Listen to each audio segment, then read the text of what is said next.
rahisi because matatu inataka focus, maintenance mzuri, management mzuri. But matatu sasa ni wewe, how much you want to spend and what's your vision, kitu unataka, because kitu unataka wewe ndio itadetermine the price you are going to pay.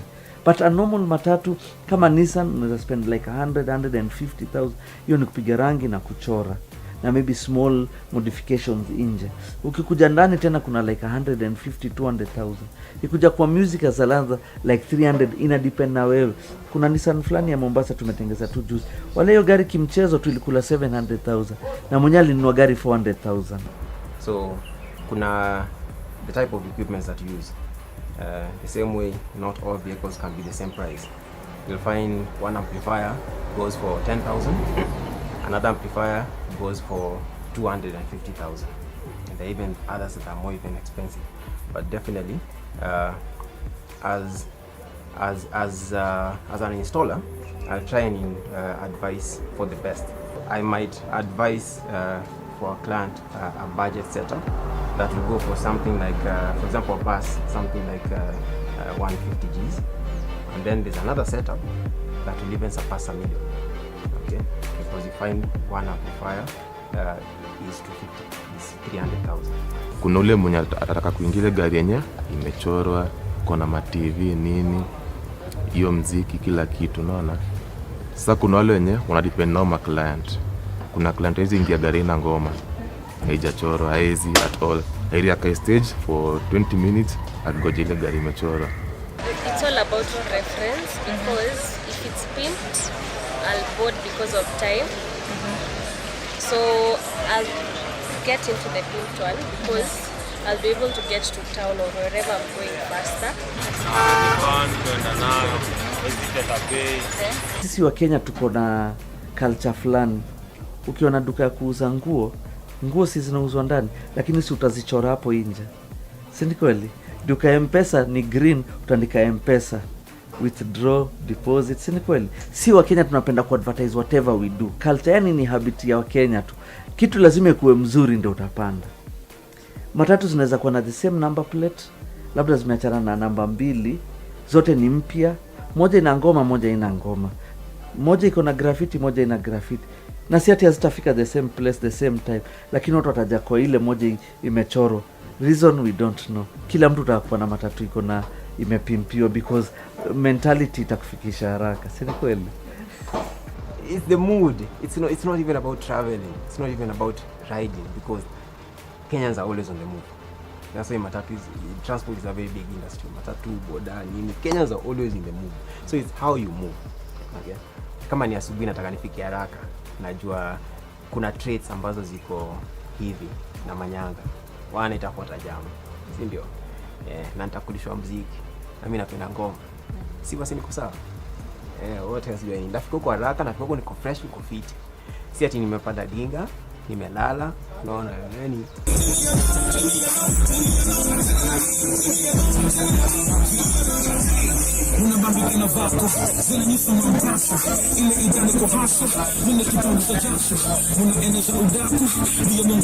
So I prefer being in a vehicle whereby I'm like, hii gari mwenyewe ananisikiza.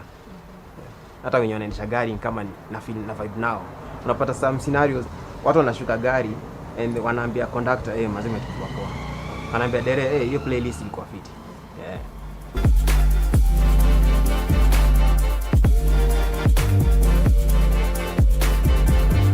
Na mimi kufanya hiki tu kwa matatu kwa sababu matatu is like a moving gallery, a moving newspaper. Umeona? Unajua graffiti is an abstract art. Kitu unafanya tu. Hata siku hizi ndio unaona watu wameanza kuweka mapicha mingi, because kitambo wakati tukianza nilikuwa naikaga labda picha moja tu nyuma, the rest of the car ni graffiti au abstract paint ina yani paint effects na all that, because that's part of graffiti. Graffiti is to create something, yani ile kitu normal ikue kitu tu normal unaifanya na kwa abnormal, but inakuwa in a good way, unaona.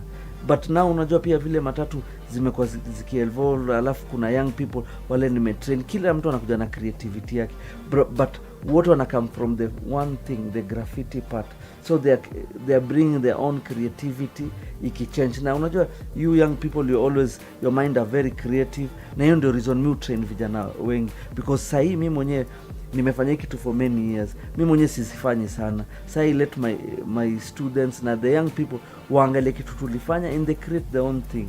Unaona sahii ma3 imeevolve, alafu sahii life vile naenda, technology every single day ina change, so we don't know, maybe after 10 years unaweza pata matatu imejengwa na glass gari mzima, because sahii nothing is impossible. Because mimi kuna ma3 zingine za Rongai nilitengezaga kabla hata mabasi weke VIP, mimi nileka VIP kwa ma3. So that's where mabasi wakachukua hiyo idea. So unaona there's nothing impossible. Kama sasa watu wanaeka 65 inch TV kwa matatu, nini haitawekwa? Matatu is part of our culture. So when you are spicing it up, you are creating that bond with wateja. Investors are using millions of money to bring this work of art to existence, and also creating enough security through the CCTV cameras inside the matatus. To keep their customers entertained, they have installed Wi-Fi into the matatus.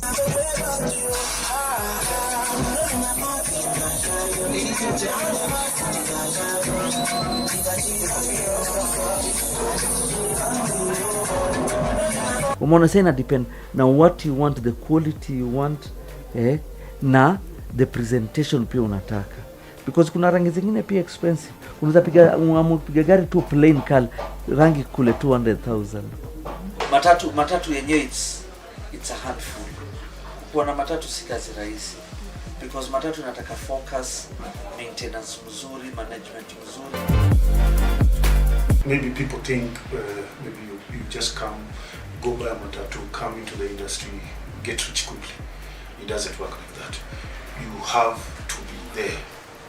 Especially if you work in an office, you need at least to have somebody who looks after your investment, because it is an investment. Challenges ziko mingi sana. Sometimes ni government, because sometimes mnaweza kuwa mnafanya kazi yenu, mnachora gari, government inakuja tu na rules zake, gari hazifai kuchorwa hivi, but tunazicop because every challenge comes with new knowledge.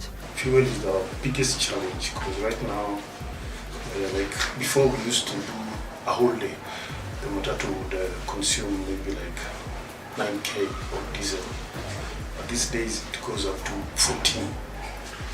Since this pimped matatu, it has to make so many trips, back and forth, for it to generate the amount of money that the investor will get profits. Because at the end of the day, I still need to fuel it. I need to do service. I need to pay my guys. I need to pay my stage managers. So the biggest challenge right now, I would say, is fuel. Fuel is too high. It's really too high.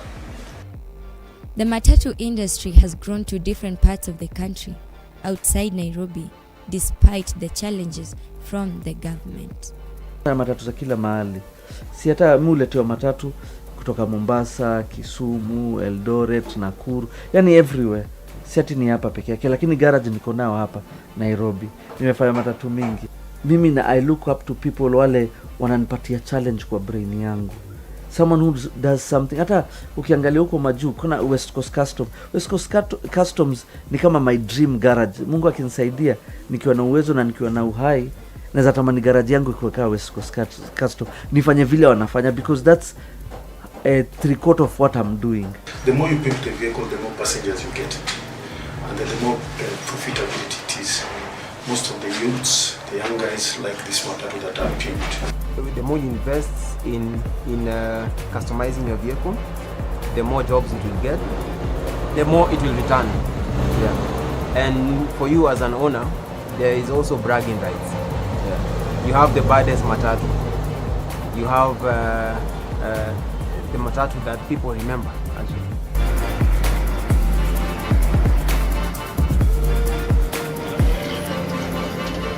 Fit the matatus with CCTV cameras, so if anything happens, any muggings inside the matatu, We are well known of everything that is happening inside. They have generated a lot of in the economy since the Matatus. Whenever people want to go for camping, whenever want to go maybe visit the Masai Mara, whenever, so people kind of lease the vehicles, and then they usually go with them. They come back, we get profits from them, and it really helps us since we are investors in this industry. Winner is a brand. We are known because of Matatus being pure. Matatu fit Mangani, zilizo Mangani. Kama sahi kwa ile Nganya Awards. Sio kama Nganya Awards ilikuwa Matatu yetu ndio ilikuwa opposite. Ukiingia hata wewe mwenyewe kwa hiyo dinga, wenyewe unasikia uko kwa dinga. Songa nyuma.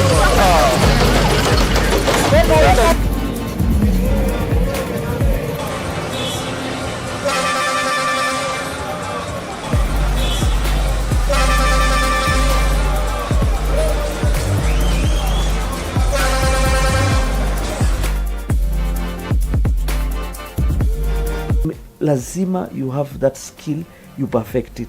And perfecting your skill is by doing it every day, non-stop. Usichoke. Hivyo ndo muambia vijana wengi, mnataka kujua kitu, usichoke. Usione ati leo nakohoa wacha nikae home, ati nasikia kifua inaniuma, sijui kichwa.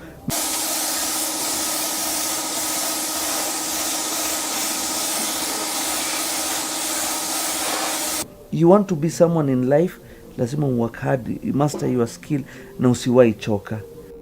The Matatu culture continues to express our African Kenyan culture to the world and the beauty of entertainment.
Fanya nini ili satisfy wao?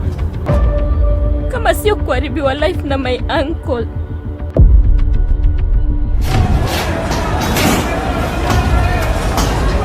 Chicho, soko inabomolewa.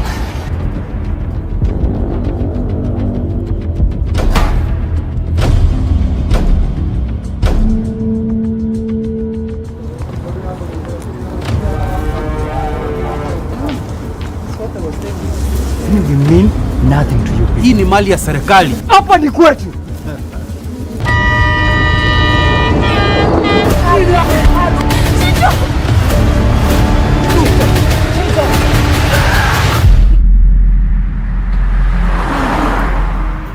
That is a man that I am proud of the boy that I was. Oya Tito, tuko kwa TV.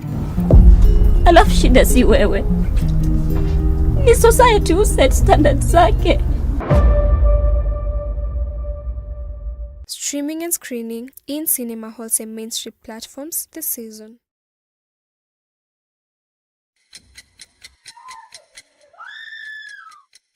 Adam super, kwani hadi si utusalimie rada? Unde mezi pita hapo hivi akose kusalimia sisi wote. Unajua kufunga, hebu toka.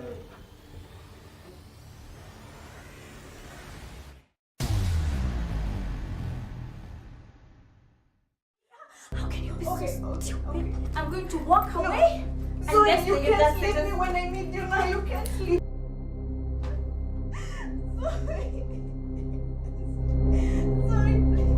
Sorry.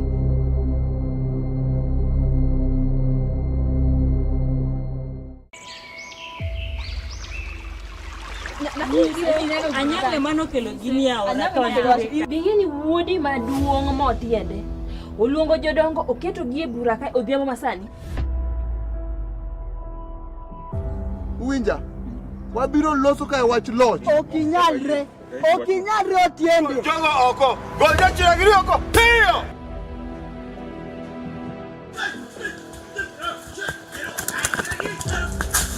Amadi bedo ruoth kage neki bia molochna. Otiende ne.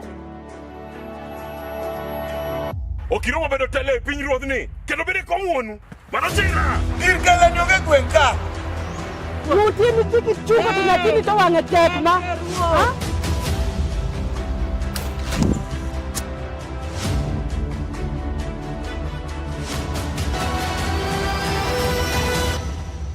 Onge tiende kelo paro yo mapiyo kamano.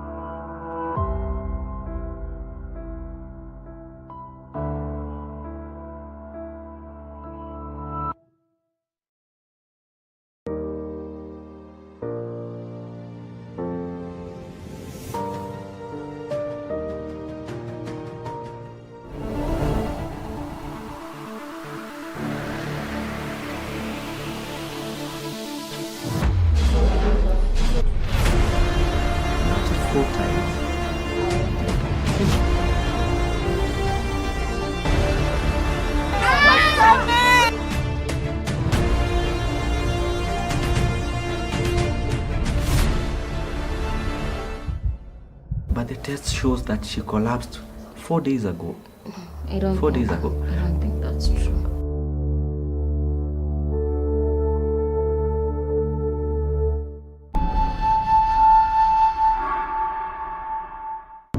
Have you my back? Give me back. Hey!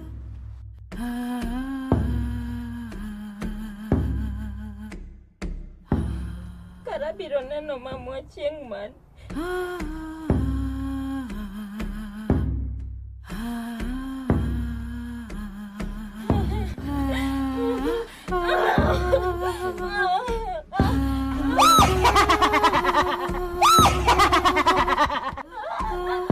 Jojogi mane gwang' ni tabiro nu. Anu kabie ni biro nego, either in mi negi dano knega. Nyaka waringi winja. Anaseng'isi niya, an ok aring kawuono. Kida ringo wuog oko to ring kendi. An adong' e ot ka adhi tedo ni. Okida chiemo to dog kuyo kubidhe ibo dhi an ok aring. Nyarini. Ema nyake no loko.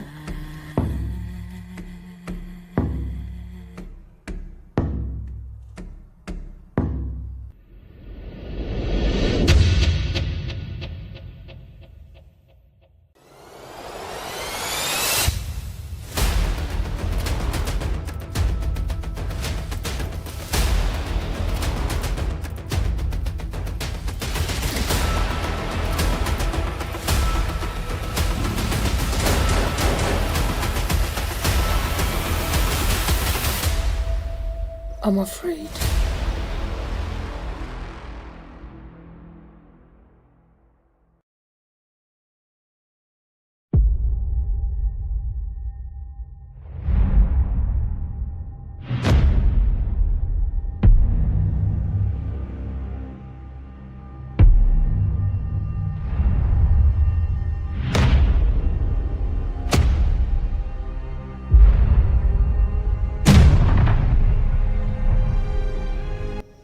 ndo nilijipata hapa.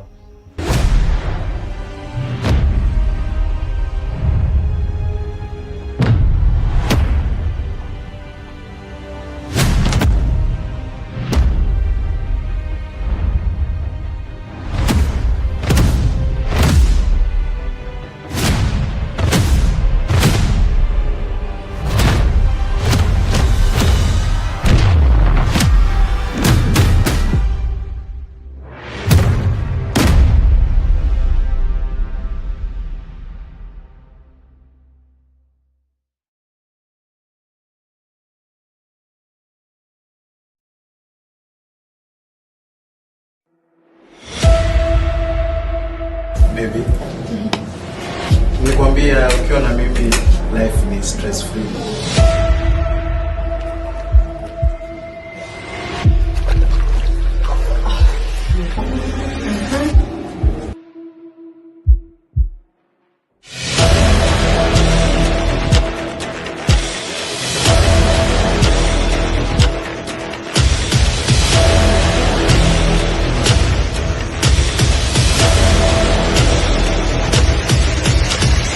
The untouchable Mr. Jabari. And if you think ending the future will make me leave him, then I'm sorry.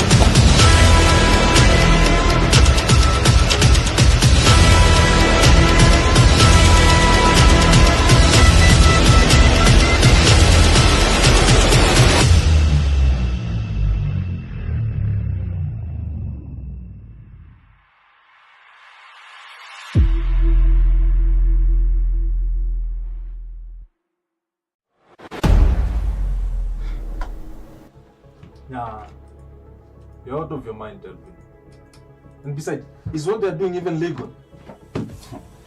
Sign up today and receive our exclusive girlfriend package. Just a single signature. You will unlock access to your very own companion who is well trained to meet all your desires. And by the way, can you even have a genuine relationship with someone without bonding? Tell me, mimi sina time ya madeni.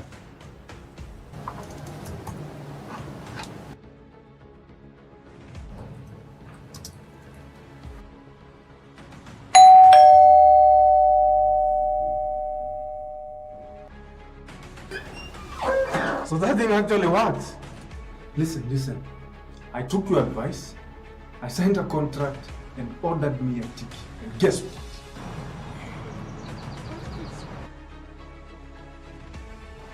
Would you still be taking photos even though no one will see them or pay for them? I just feel it. It's in the moment. You see, a photo is not just a photo. You capture that moment forever. The grandchildren of your grandchildren will see this photo.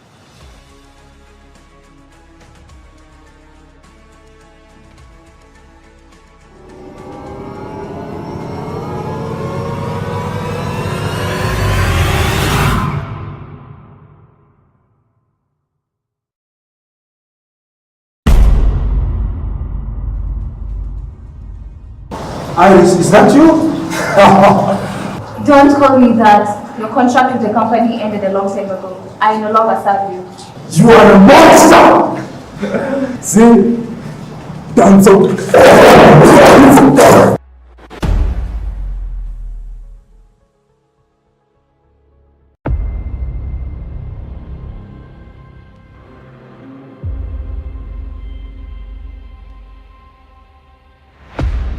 Joe, you've been gaming all night again. You're going to be late for your first day of school.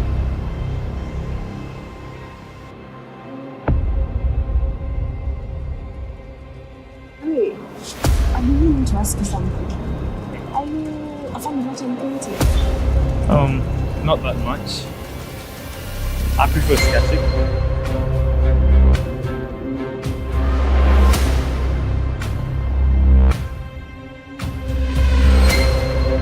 So, my mom was asking if you'd like to come over for dinner tonight. Yeah, sure. I'd love to.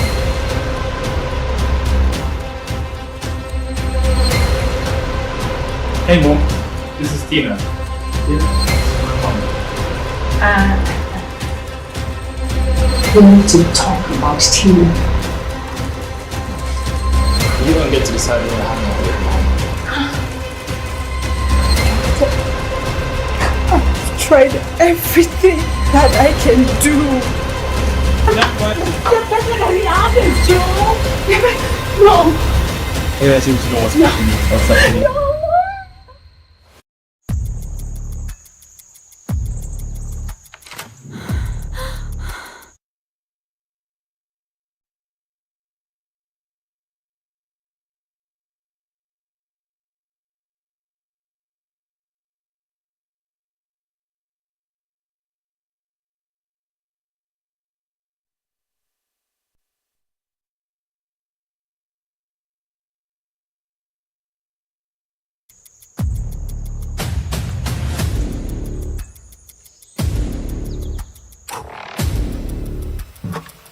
No, you don't remember that, right? Lisa. I'm tired of being used in dealing of human organs. All the girls you killed still haunt me. Hello now. How many tickets have you got from your life? Nah, I'm still on the lookout.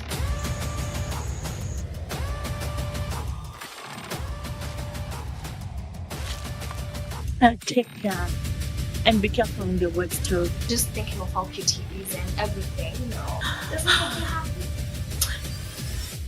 You love me, right? You don't have to cry.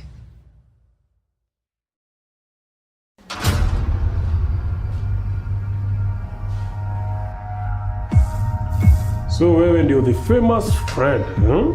I won't speak until I get my lawyer. You are a person of interest in my investigation, young man.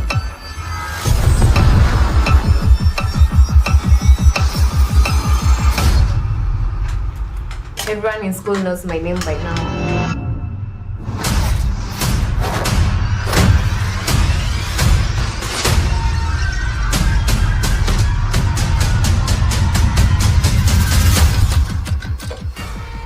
Check on this, CJ. He's losing his breathing.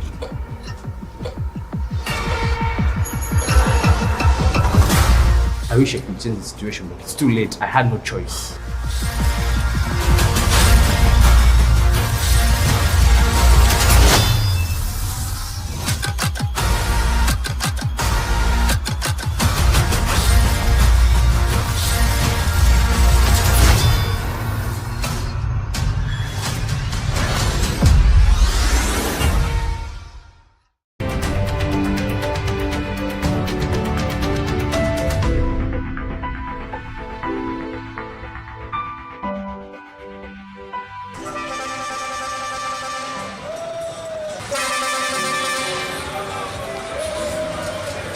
Kitu mko passionate about. Kitu lazima kuwe mzuri ndio unapanda.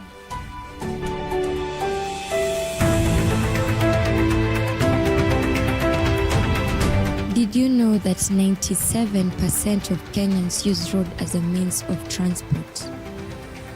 Nairobi's Matatu culture is a vibrant and creative expression of Kenyan art, music, and fashion.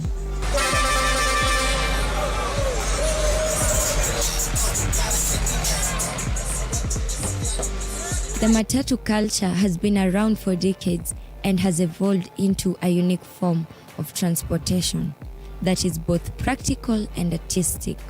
Matatu is a very big culture, and basically transport is a very big culture, and it influences everything that we do. So you find someone will feel comfortable in a Matatu even than in the office. Matatu designers are working tirelessly to come up with new and exciting designs, and it stands out to be a source of employment to many. I'm a Matatu designer. Malimuto inspiration ni tuseme jamii msanii wa chimi panda ma animation hivi.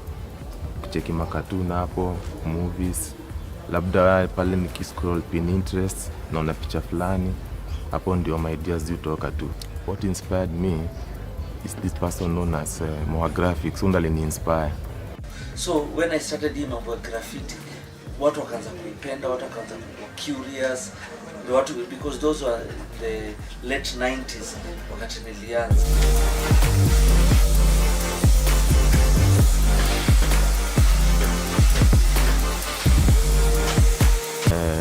Client akileta gari, kwanza unaangalia gari kama iko na dent. Kama iko na dent, kitu ya kwanza ni kutoa hiyo dent itoke, alafu unataka umse anasugua hiyo kitu yetu, tunaona kisugua stuff. Huo ndio mtu anakuja anatoa dent, anapaka hiyo filler, anasugua ina line. Kuna mse wa pili wa preparation sasa, anakuja na primer na spot putty, yanashughulikia na kwa yani neat yote. Alafu from there ndio sasa kuna mtu wa rangi anapiga hiyo undercoat white. Alafu mtu kama wa kuchora na kuja na apply picha zangu hapo, nachora nini, nikishamaliza sasa inapigwa main color, alafu na clear coat. Matatu yenyewe it's a handful. Kukuwa na matatu si kazi rahisi, because matatu inataka focus, maintenance mzuri, management mzuri. But matatu sasa ni wewe, how much you want to spend and what's your vision, kitu unataka, because kitu unataka wewe ndio itadetermine the price you're going to pay. But a normal matatu kama Nissan unaweza spend like 150,000. Hiyo ni kupiga rangi na kuchora na maybe small modifications nje. Ukikuja ndani tena kuna like 150-200,000. Ikuja kwa music as a like 300, ina depend na wewe. Kuna Nissan fulani ya Mombasa tumetengeza tu juzi, wale hiyo gari kimchezo tu ilikula 700,000 na mwenye alinunua gari 400,000. So kuna the type of equipment that you use.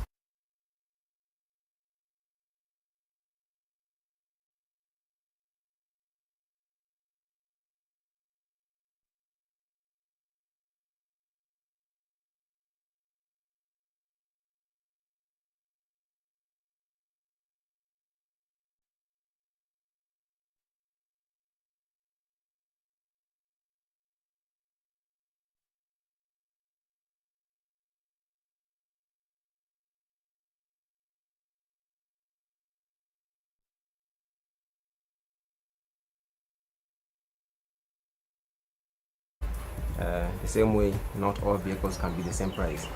You'll find one amplifier goes for 10,000, another amplifier goes for 250,000, and there are even others that are more even expensive. But definitely, as an installer, I'll try and advise for the best. I might advise for a client a budget setup that will go for something like, for example, a bus, something like 150 Gs. And then there's another setup that will even surpass $1 million. Okay? Because you find one amplifier is 250, is 300,000. Kuna ule mwenye atataka kuingiza gari yenye imechorwa, kuna ma TV nini.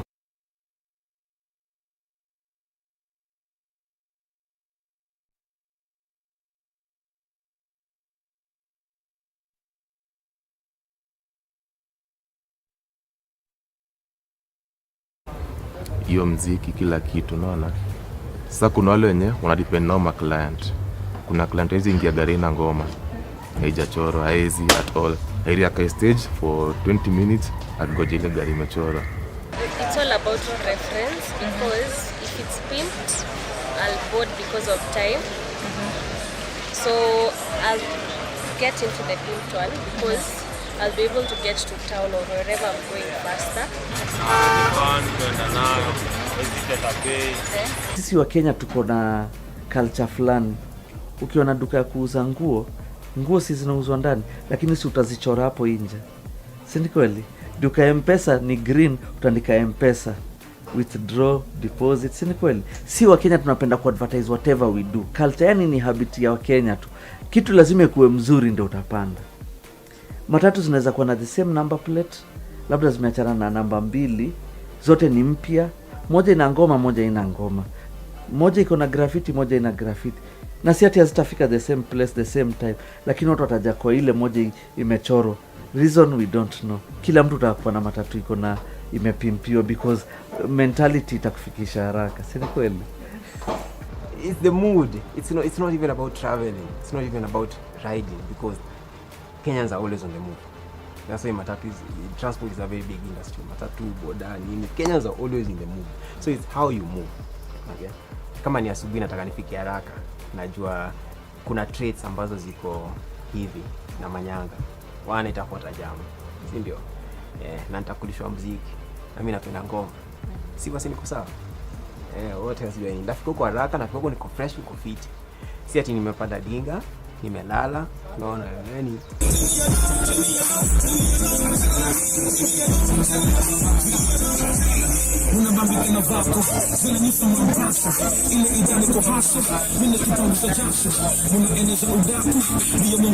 So I prefer being in a vehicle whereby I'm like, hii gari mwenyewe ananisikiza. Hata wenye wanaendesha gari kama na feel na vibe nao.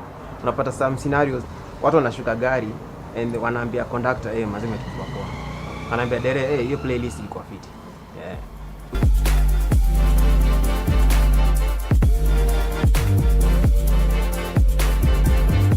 Na mimi kufanya hiki tu kwa Matatu kwa sababu Matatu is like a moving gallery, a moving newspaper. Umeona? Unajua graffiti is an abstract art. Kitu unafanya tu. Hata siku hizi ndio unaona watu wameanza kuweka mapicha mingi because kitambo wakati tukianza nilikuwa naikaga labda picha moja tu nyuma, the rest of the can graffiti au abstract paint yani paint effects na all that, because that's part of graffiti. Graffiti is to create something, yani ile kitu normal ikue kitu tu normal unaifanya inakuwa abnormal but inakuwa in a good way, unaona. But now unajua pia vile matatu zimekuwa zikievolve, alafu kuna young people wale nimetrain, kila mtu anakuja na creativity yake, but what wanna come from the one thing, the graffiti part, so they are bringing their own creativity ikichange. Na unajua you young people, you always, your mind are very creative, na hiyo ndio reason new train vijana wengi, because sahii mimi mwenyewe nimefanya kitu for many years, mimi mwenyewe sizifanyi sana. Sahii let my students na the young people waangalie kitu kufanya and they create their own thing. Unaona, sahii masri imeevolve kujala sahii life vile na technology every single day na change. So we don't know, maybe after 10 years unaweza pata matatu mjengona glass gari mzima, because sahii nothing is impossible. Because mimi kuna matatu zingine za Rongai nilitengenezaga kabla kama basi weke VIP, mimi ndo kwa VIP kwa masri kabla kwa mabasi watachukua hiyo ID. So no, there's nothing impossible. Kama sasa watu wanaika sacrificing TV kwa matatu, nini itaweza? Is part of our culture. So when you are spicing it up, you are creating that bond with wateja. Investors are using millions of money to bring this work of art to existence, and also creating enough security through the CCTV cameras inside the matatus. To keep their customers entertained, they have installed Wi-Fi into the matatus.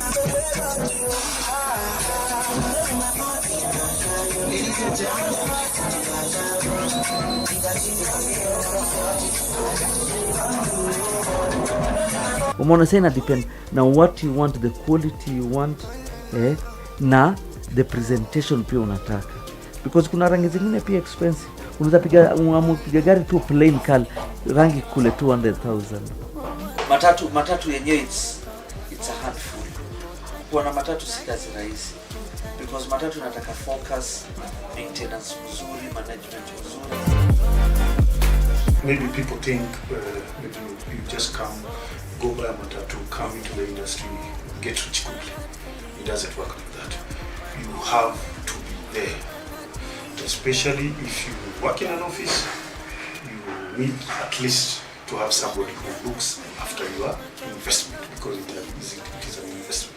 Challenges for mingi sana, sometimes ni government, because sometimes unaweza kuwa mnafanya kazi yenu, mnachora gari, government inakuja tu na rules zake, gari hazifai kuchorwa hivi, but tunazicop because every challenge comes with new knowledge.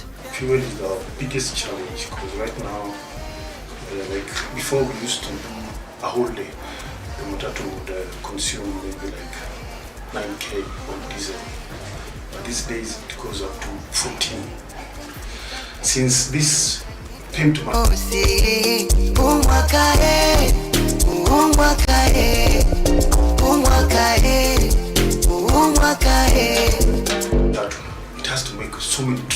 back and forth, for it to generate the amount of money that the investor will get profits.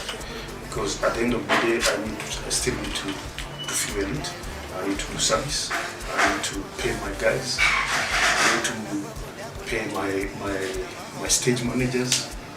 So the biggest challenge right now, I would say, is fuel. Fuel is too high. It's really too high. The Matatu industry has grown to different parts of the country outside Nairobi, despite the challenges from the government. Matatu za kila mahali. Si hata muletewa matatu kutoka Mombasa, Kisumu, Eldoret, Nakuru, yani everywhere. Si ati ni hapa peke yake, lakini garage niko nao hapa Nairobi. Nimefanya matatu mingi.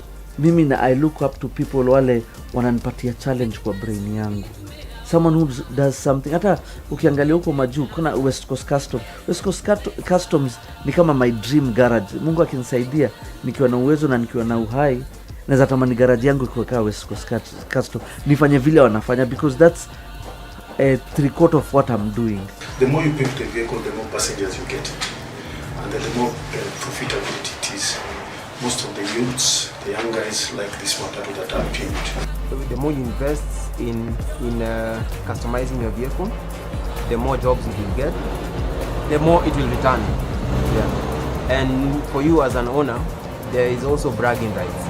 Yeah. You have the baddest Matatu. You have the Matatu that people remember, actually.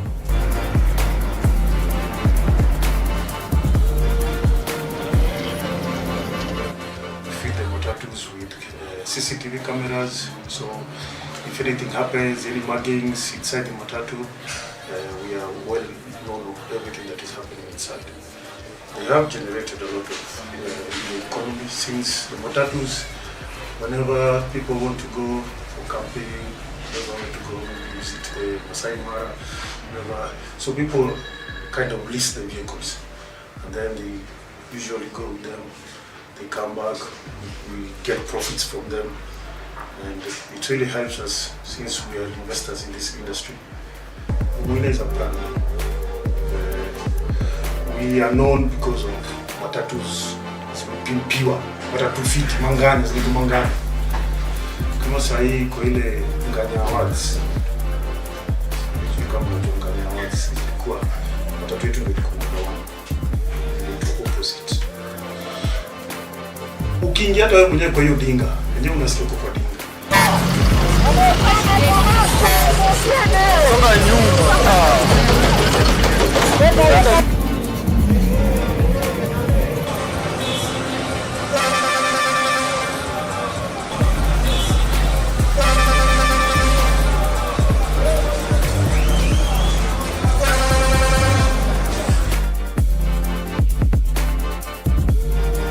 Lazima you have that skill, you perfect it.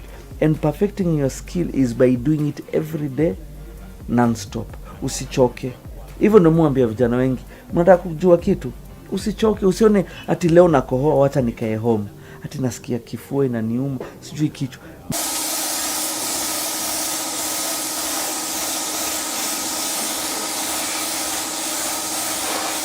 You want to be someone in life, lazima work hard, master your skill na usiwahi choka. The Matatu culture continues to express our African Kenyan culture to the world and the beauty of entertainment.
familia satisfy wapi? Kama sio kuharibiwa life na my uncle.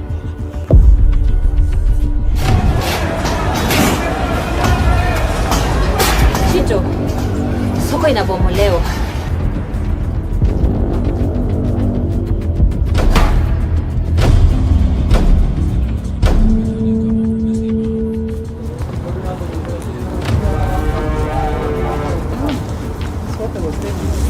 You mean nothing to you. Hii ni mali ya serikali. Hapa ni kwetu.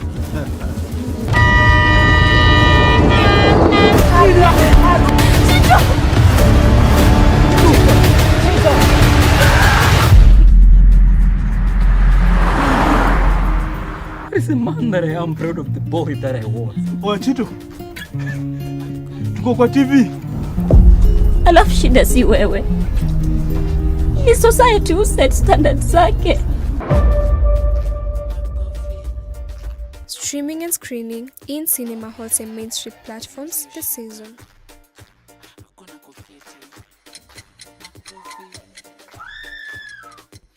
Adam super kwenda DC utusalimie rada. Mimi nipita hapo hivi akose kusalimia sisi. Unajua kufunga hebu toka.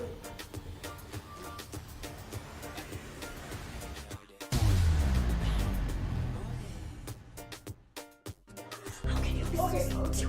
I'm going to walk away. So and you then can sleep when I need you. Now you can sleep.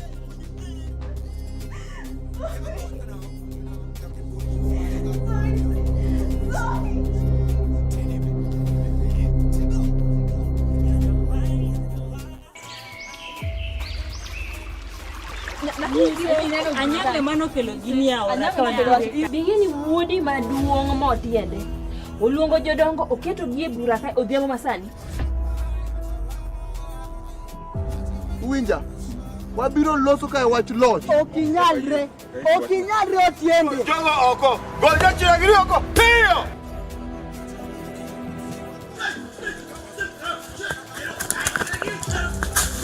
I'm not even a ruột ka kita bolochna. Otiende. Okiro mabedo tele piny ruoth ni, kendo bede komwonu. Mano tira! Ir kala nyoge gwenka. Mutini tiki chuka tunatini to wange tekma. Ha?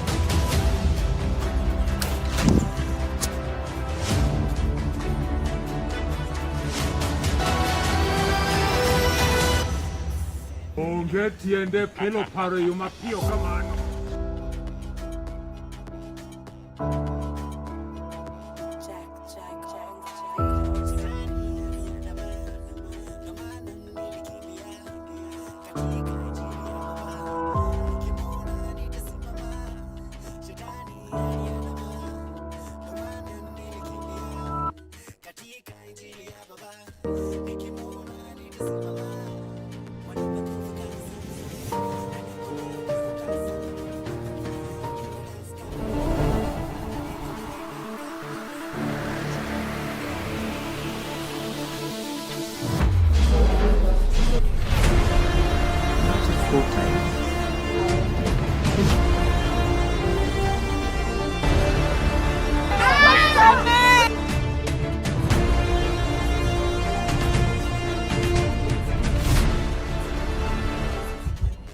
But the test shows that she collapsed 4 days ago.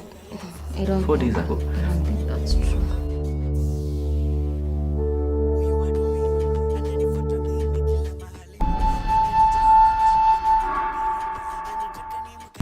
Happy my back. Give back. Hey!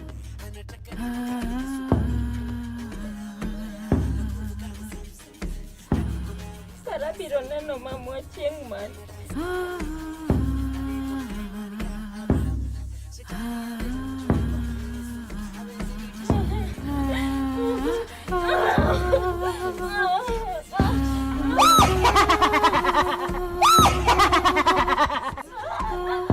Jojo gimane gwang ni tabiro no. Anu kabiri biro nego. Either in mi negi dano knega. Nyaka waringi winja. Anasengisi niya, anoka ring kawuono. Kida ringo, wogoko to ring kendi. An adonge ot ka adhi tedo ni okida chiemo to do kuyo kubide ipo dhiya no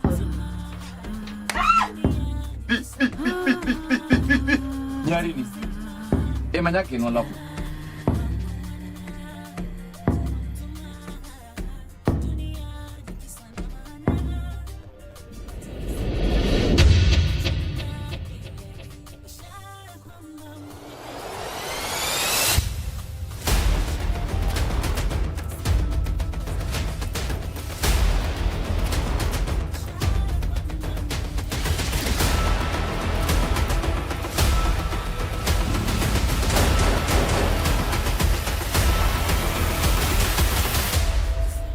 I'm afraid.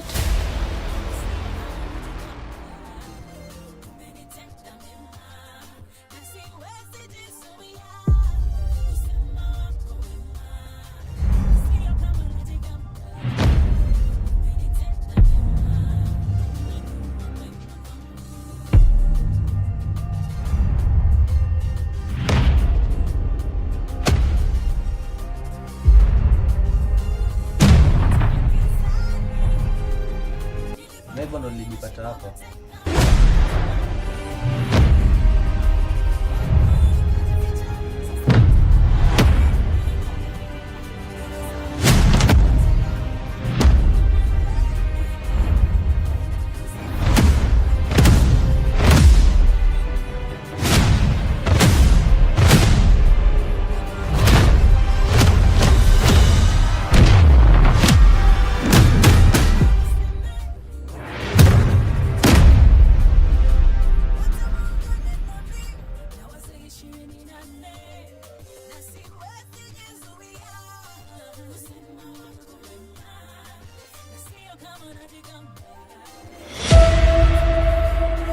Baby, nilikwambia ukiwa na mimi life ni stress free.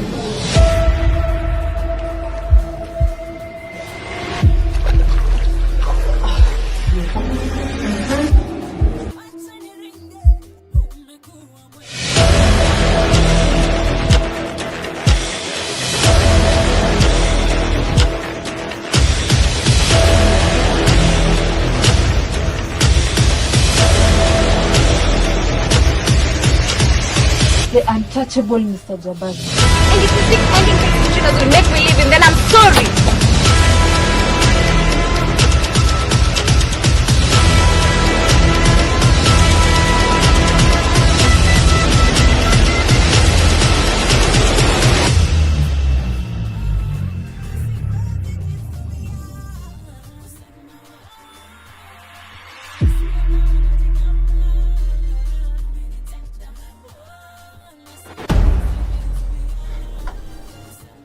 Nah, you're out of your mind, Eldoret. And besides, is what they're doing even legal?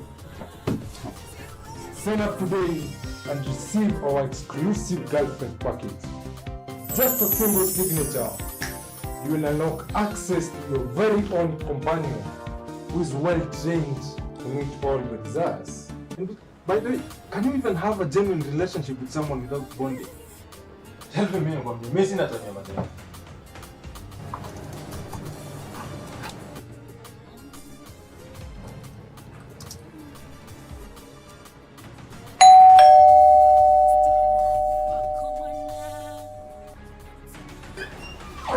So that thing actually works. Listen. I took your advice, I signed a contract and ordered me a ticket. And guess what?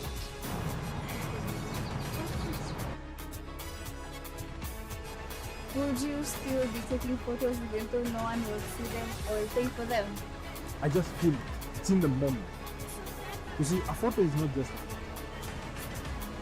You captured that moment forever. The grandchildren of your grandchildren will see this.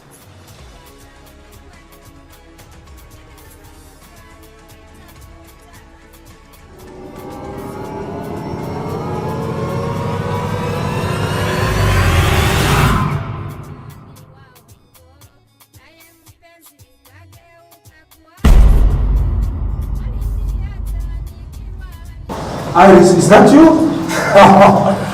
Don't call me that. Your contract with the company ended a long time ago. I no longer serve you. You are a monster! See? Dance out.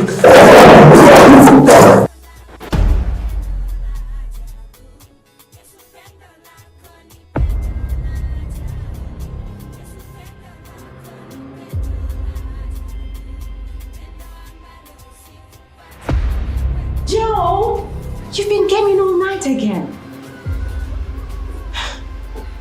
You're going to be late for your first day of school.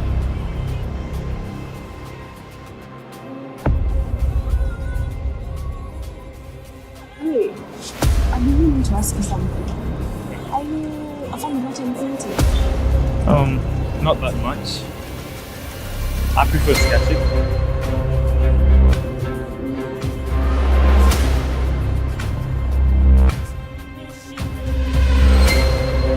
So, my mom was asking if you'd like to come over for dinner tonight. Yeah, sure. I'd love to.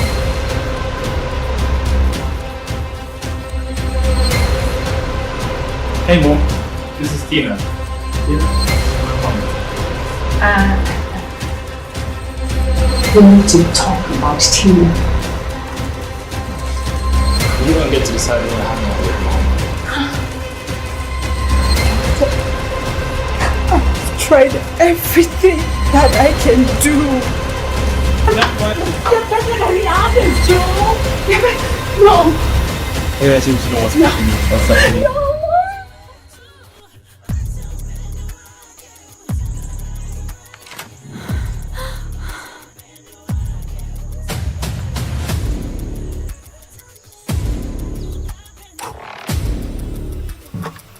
No, you don't remember that, right?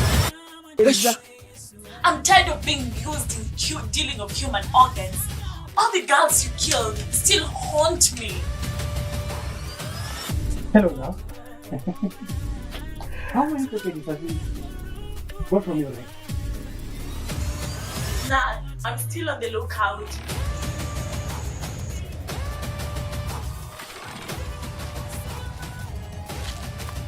Now take that and be careful in the words too. Just thinking of how cute he is and everything, no. Doesn't make you happy. You love me, right? You don't have to cry.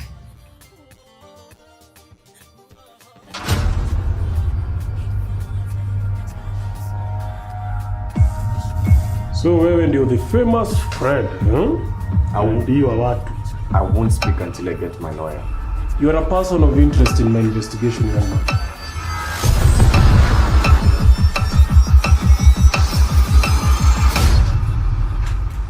Everyone in school knows my name by now.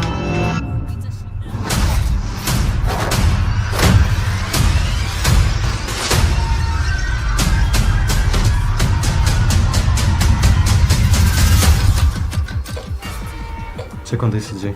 He's losing his breathing.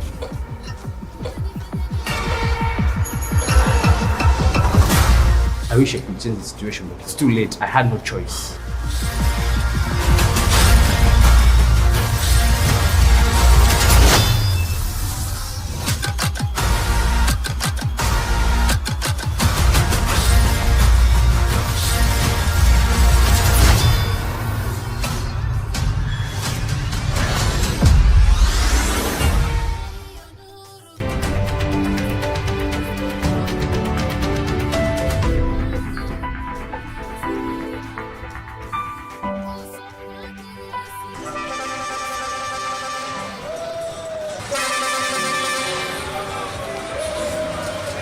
Ni kitu mko passionate about.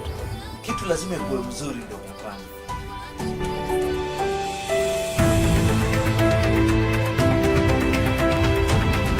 Did you know that 97% of Kenyans use road as a means of transport?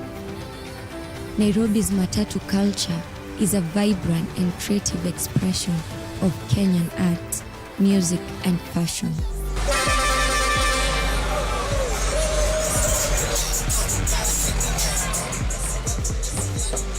The Matatu culture has been around for decades and has evolved into a unique form of transportation that is both practical and artistic. Matatu is a very big culture, and basically transport is a very big culture. and it influences everything that we do. So you find someone you feel comfortable in a matatu even than in the office. Matatu designers are working tirelessly to come up with new and exciting designs, and it stands out to be a source of employment to many. I'm a matatu designer. Malimuto inspiration ni tuseme jamii mseni wachimi panda ma animation hivi. Kucheki makatuna hapo, movies. Labda pale nikiscroll Pinterest naona picha fulani. Hapo ndio my ideas zitoka tu. What inspired me is this person known as Moa Graphics, undali inspire. So when I started doing about graffiti, watu wakaanza kuipenda, watu wakaanza kuwa curious, because those were the late 90s wakati nilianza.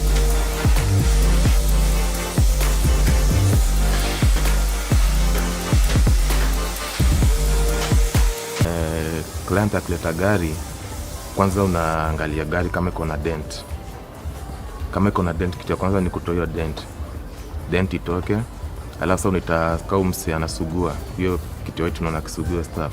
Huo ndio mtu anakuja anatoa dent, anapaka hiyo filler, anasugua ina line. Kuna msi wa pili wa preparation sasa. Anakuja na primer na spot putty. Yanaishughulikia na kwa yani neat yote. Alafu from there ndio sasa kuna mtu wa rangi. Anapiga hiyo undercoat white. Alafu mtu kama wa kuchora na kuja na apply picha zangu hapo na chora nini, nikishamaliza sasa inapigwa main color, alafu na clear coat. Matatu yenyewe it's a handful. Kukuwa na matatu si kazi rahisi, because matatu inataka focus, maintenance mzuri, management mzuri. But matatu sasa ni wewe, how much you want to spend and what's your vision, kitu unataka, because kitu unataka wewe ndio itadetermine the price you're going to pay. But a normal matatu kama Nissan unaweza spend like 150,000. Hiyo ni kupiga rangi na kuchora na maybe small modifications nje. Ukikuja ndani tena kuna like 150,000-200,000. Ikuja kwa music azalanza like 300, ina depend na wewe. Kuna Nissan fulani ya Mombasa tumetengeza tu juzi. Wale hiyo gari kimchezo tu ilikula 700,000 na mwenyewe alinunua gari 400,000. So kuna the type of equipments that you use. The same way, not all vehicles can be the same price. You'll find one amplifier goes for 10,000, another amplifier goes for 250,000, and there are even others that are more even expensive. But definitely, as an installer, I'll try and advise for the best. I might advise for a client a budget setup that will go for something like, for example, a bus, something like 150 Gs, and then there's another setup that will even surpass $1 million. Okay, because you find one amplifier is 250, is 300,000. Kuna ule mwenye atataka kuingiza gari yenye imechorwa, kuna ma TV nini, hiyo mziki kila kitu, unaona. Sasa kuna wale wenye wanadepend nao ma client. Kuna client hizi ingia gari na ngoma haijachorwa, haezi at all. Area ka stage for 20 minutes agoje ile gari imechorwa. It's all about reference, because if it's pimped, I'll board because of time. So I'll get into the pimped one because I'll be able to get to town or wherever I'm going faster. Sisi wa Kenya tuko na culture fulani. Ukiwa na duka ya kuuza nguo si zinauzwa ndani, lakini si utazichora hapo nje.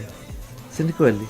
Duka ya M-Pesa ni green, utaandika M-Pesa, withdraw, deposit. Si ni kweli? Si wa Kenya tunapenda ku advertise whatever we do. Culture yani ni habit ya wa Kenya tu.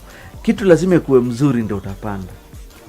Matatu zinaweza kuwa na the same number plate, labda zimeachana na namba 2, zote ni mpya, moja ina ngoma, moja ina ngoma. Moja iko na graffiti, moja ina graffiti. Na si ati hazitafika the same place, the same time, lakini watu wataja kwa ile moja imechorwa.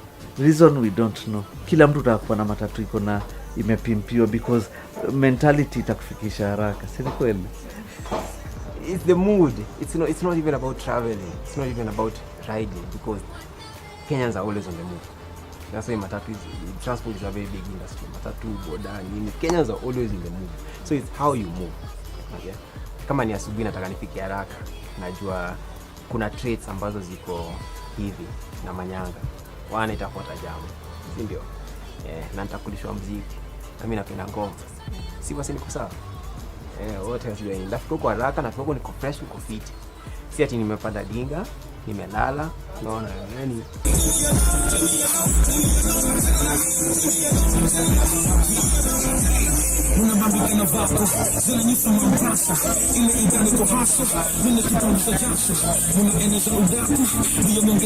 So I prefer being in a vehicle whereby I'm like, hii gari mwenyewe ananisikiza. Hata wenye wanaendesha gari kama na feel na vibe now. Unapata some scenarios watu wanashuka gari and wanaambia conductor mazima kitu wako. Anaambia dere hiyo playlist iko fit.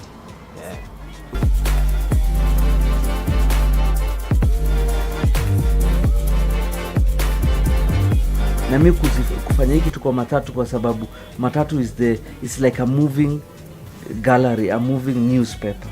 Umeona? Unajua graffiti is an abstract art. Kitu unafanya tu. Hata siku hizi ndio unaona watu wameanza kuweka mapicha mingi, because kitambo wakati tukianza nilikuwa naikaga labda picha moja tu nyuma, the rest of the can graffiti au abstract paint ina yani paint effects na all that, because that's part of graffiti. Graffiti is to create something, yani ile kitu normal ikue kitu tu normal unaifanya na kwa abnormal, but inakuwa in a good way, unaona.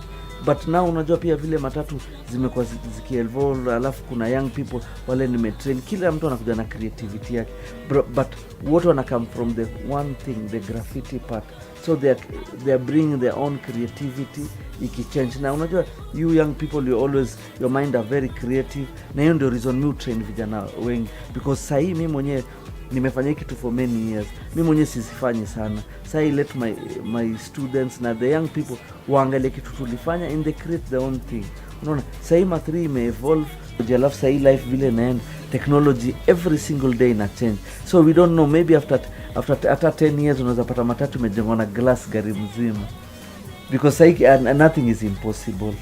Because mimi kuna matri zingine za Rongai nilitengezaga kabla hata mabasi weke VIP, mimi nileka VIP kwa ma3. So that's where mabasi wakachukua hiyo idea. So unaona there's nothing impossible. Kama sasa watu wanaweka 65 inch TV kwa Matatu, nini haitawekwa? Matatu is part of our culture. So when you are spicing it up, you are creating that bond with wateja. Investors are using millions of money to bring this work of art to existence, and also creating enough security through the CCTV cameras inside the Matatus. To keep their customers entertained, they have installed Wi-Fi into the Matatus.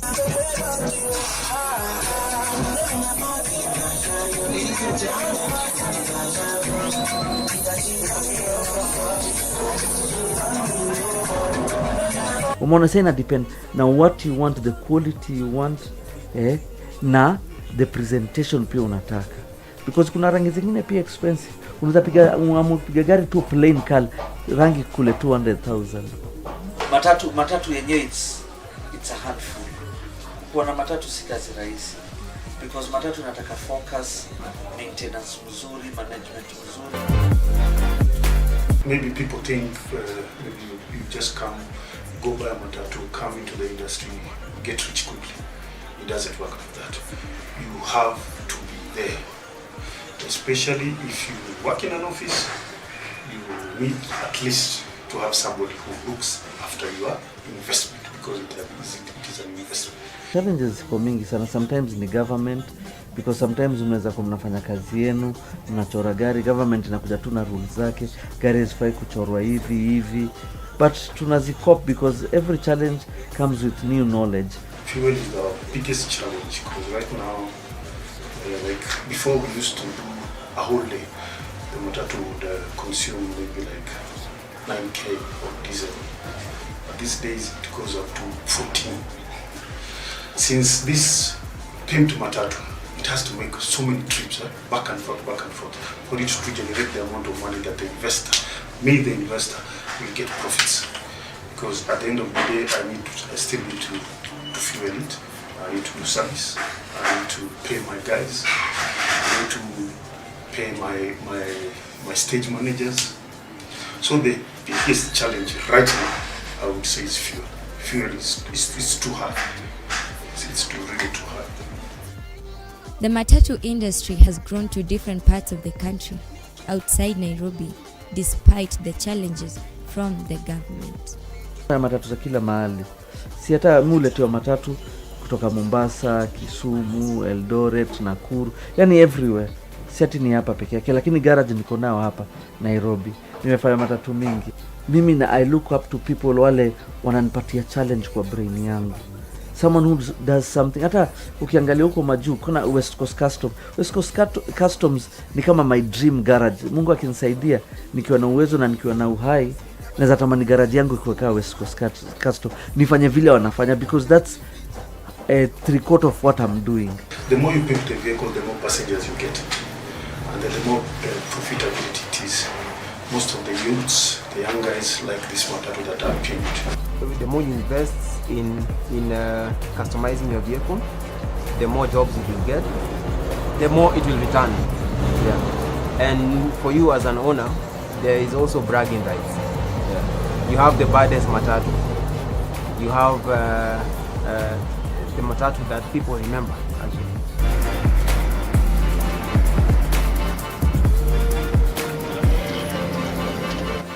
Feed the Matatus with CCTV cameras, so if anything happens, any muggings inside the Matatu, we are well known of everything that is happening inside.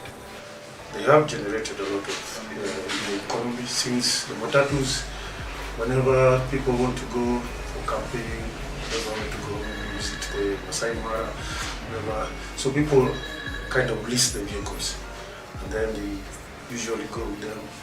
They come back, we get profits from them, and it really helps us since we are investors in this industry. Mwine is a brand. We are known because of Matatus being pure. Matatu fit, mangani, zilitu mangani. Kama sahi kwa ile Nganya Awards, kama Nganya Awards ilikuwa Matatu yetu ndio ilikuwa opposite. Ukiingia hata wewe mwenyewe kwa hiyo dinga, wenyewe unasikia kwa dinga. Songa nyuma.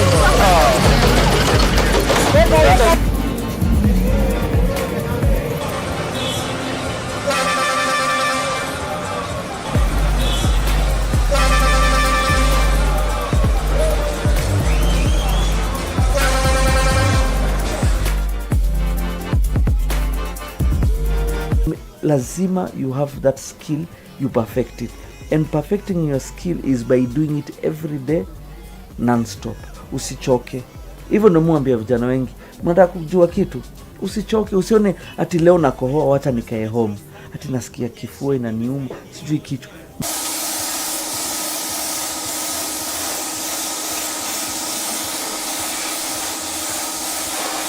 You want to be someone in life, lazima work hard, master your skill na usiwahi choka.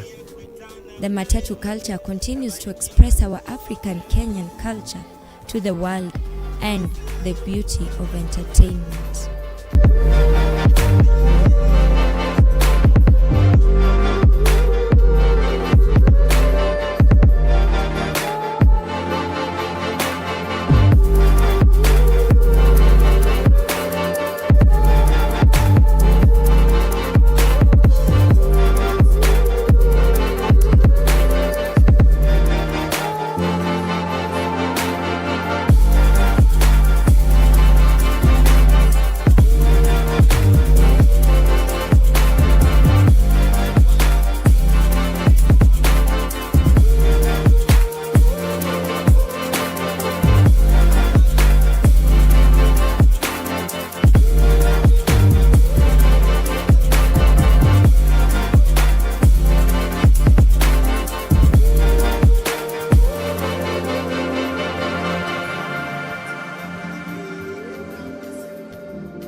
ya satisfy all.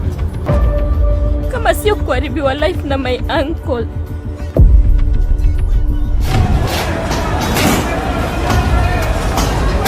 Chito, soko inabomolewa.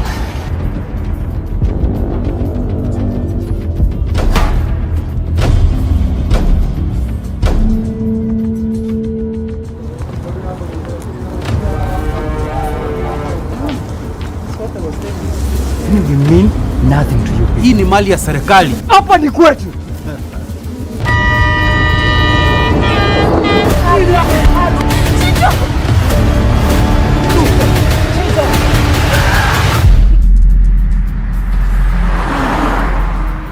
As a man that I am proud of the boy that I was. Oh, Chito. Tuko kwa TV. Alafu shida si wewe. Ni society who set standards zake. Streaming and screening in cinema halls and mainstream platforms this season.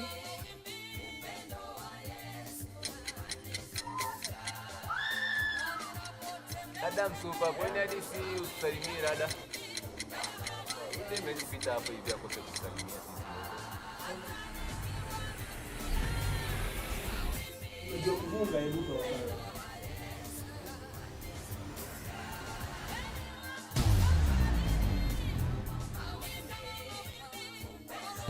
Okay, I'm going to walk away.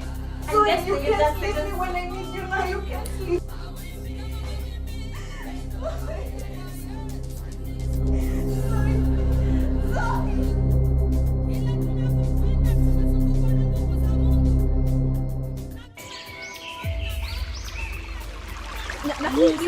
Anyale mano kelo gini yao. Bingeni wuodi maduong' motiende. Oluongo jodongo oketo gie bura kae odhiambo masani. Uwinja, wabiro loso kae wach loch. Okinyalre otiende. Jogo oko, gol jachiragiri oko, piyo!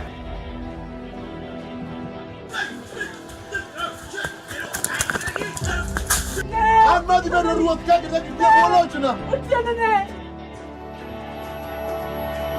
Okiromo bedo tele piny ruodhni kendo bede kawuonu mano chira ir kala nyonge gweng' ka Mutini tiki chuko tunatini to wange tek ma. Ha?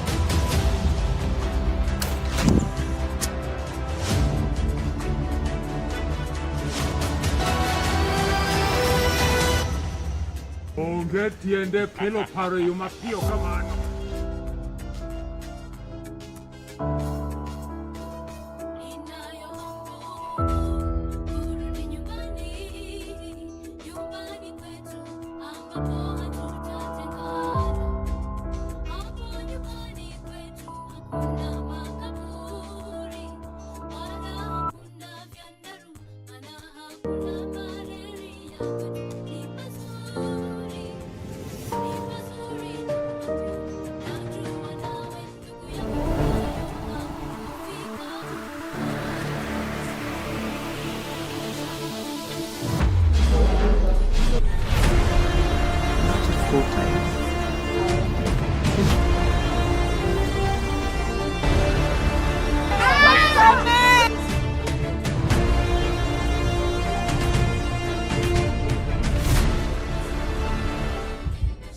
But the test shows that she collapsed 4 days ago. I don't 4 days ago. I don't think that's true.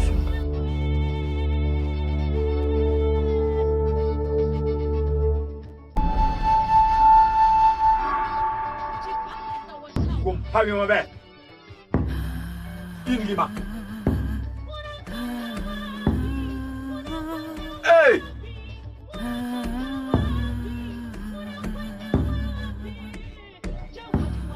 Karabiro neno mamwa chieng' man.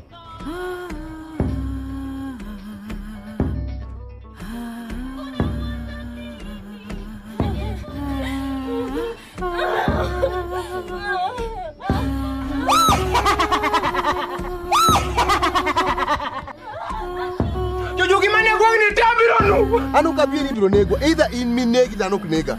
Nyaka wari ingi winja. Anasengisi niya, anoka ring kawuono. Kida ringo, wogoko to ring kendi. An adong ot ka adhi tedo ni okida chiemo to dok kuyo kubi de ipo dhiano ka Nyarini. Emanyake no lapo.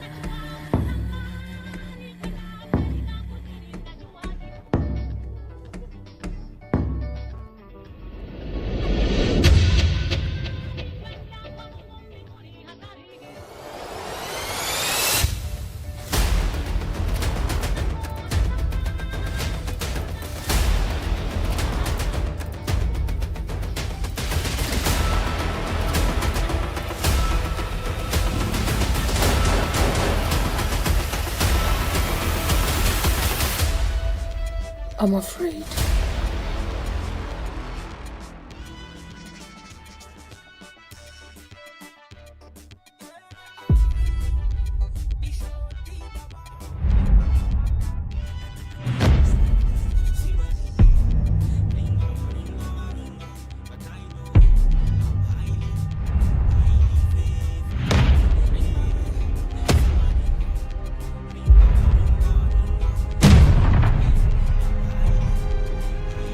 Hivyo ndo nilijipata hapa.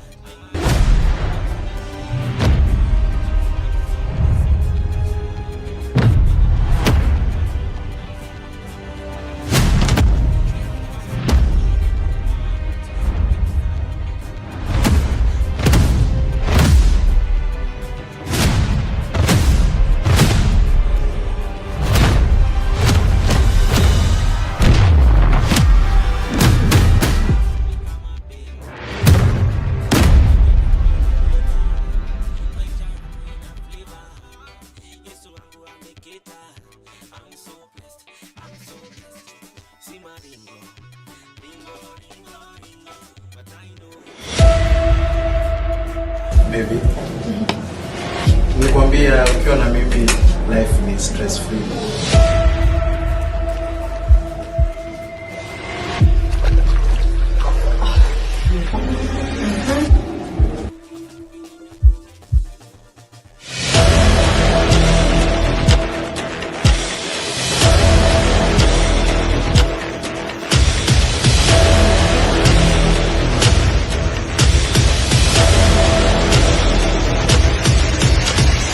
The untouchable Mr. Jabari. And if you think ending this situation will make me leave him, then I'm sorry.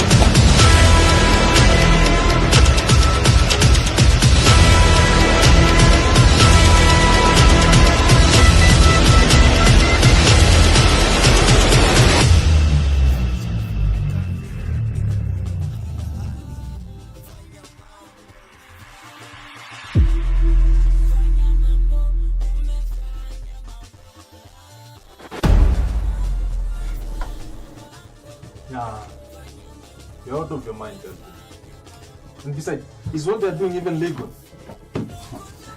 Sign up today and receive our exclusive girlfriend package. Just a single signature. You will unlock access to your very own companion who is well trained to meet all your desires. By the way, can you even have a genuine relationship with someone without bonding? Tell me about me. Missing that time, madam.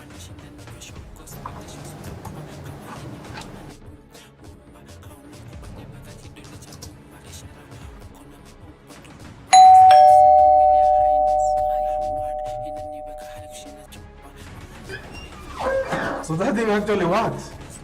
Listen. I took your advice, I signed a contract and ordered me a ticket. And guess what?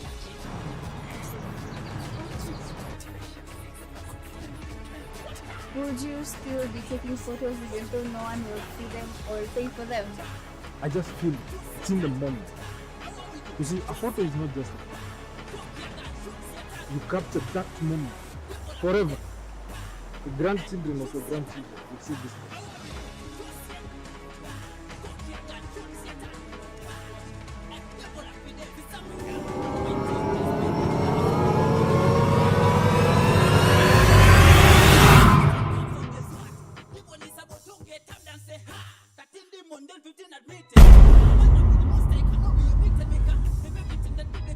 Iris, is that you? Don't call me that. Your contract with the company ended a long time ago. I no longer serve you. You are a monster! See? Dance out.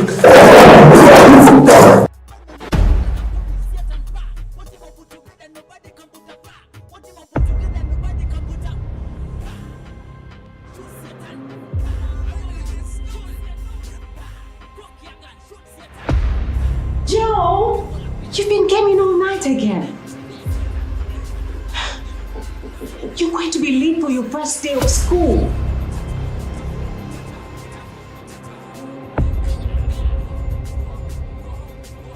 Wait, I really need to ask you something. Are you a fan of Latin painting? Not that much.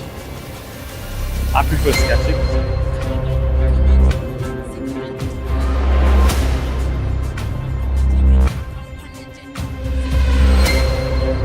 So, my mom was asking if you'd like to come over for dinner tonight.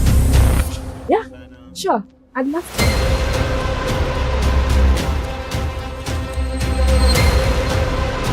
Hey Mom, this is Tina. My mom.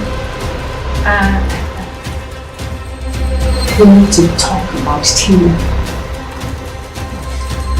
You don't get to decide when to hang out with Mom. I've tried everything that I can do. You're better than the others, Joe. No. Yeah, I seem to know what's happening. What's happening? No.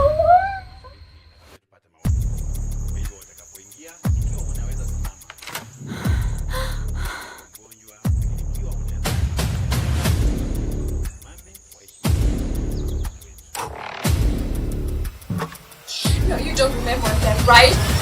Yes. I'm tired of being used in dealing of human organs. All the girls you killed still haunt me. Hello now. How many people have you? What from your name? Nah, I'm still on the lookout.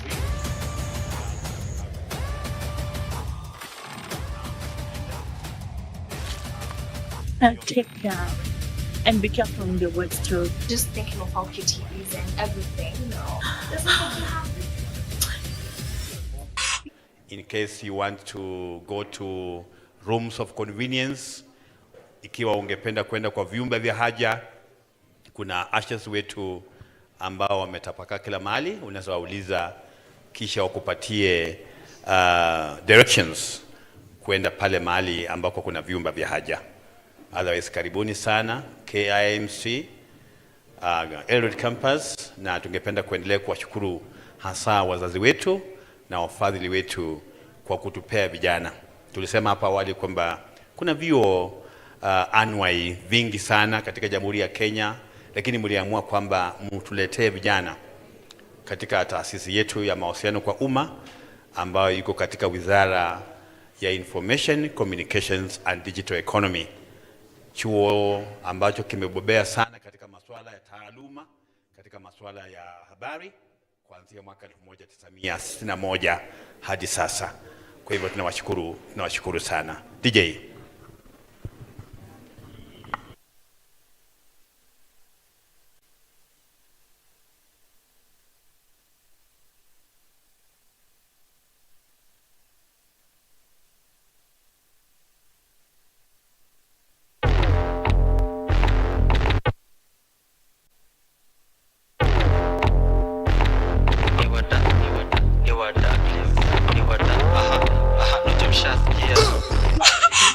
You love me, right?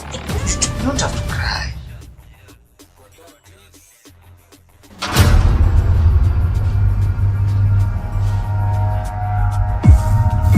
So wewe ndio the famous friend, ndio watu. I won't speak until I get my lawyer. You are a person of interest in my investigation, young man.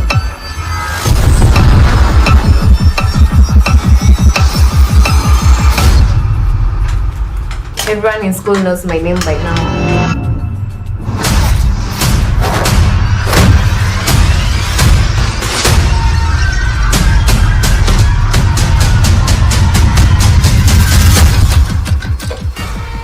Check on this, CJ. He's losing his breathing.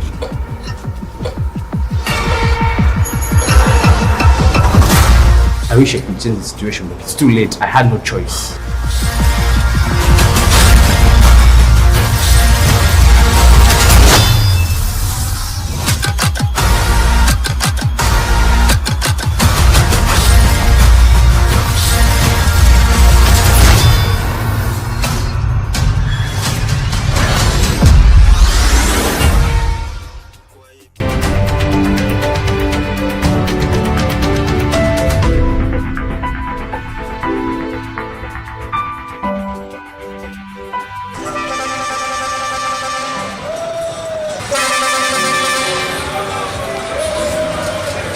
Kitu niko passionate about. Kitu lazima kuwe mzuri ndio unapanda.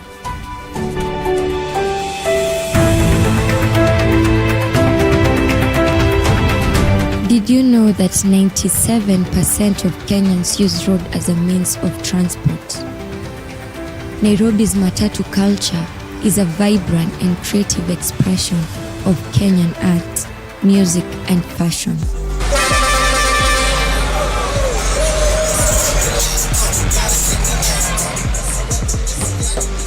The Matatu culture has been around for decades and has evolved into a unique form of transportation that is both practical and artistic. Matatu is a very big culture, and basically transport is a very big culture, and it influences everything that we do. So you find someone you feel comfortable in a Matatu even than in the office. Matatu designers are working tirelessly to come up with new and exciting designs, and it stands out to be a source of employment to many. I'm a Matatu designer. Malimuto inspiration ni tuseme mimi mseni watch mi panda animation hivi. Kucheki makatuna hapo, movies. Labda pale nikiscroll Pinterest naona picha fulani. Hapo ndio my ideas hutoka tu. What inspired me is this person known as Moa Graphics, who inspire. So when I started doing my graffiti, watu wakaanza kuipenda, watu wakaanza kuwa curious, because those were the late 90s wakati nilianza.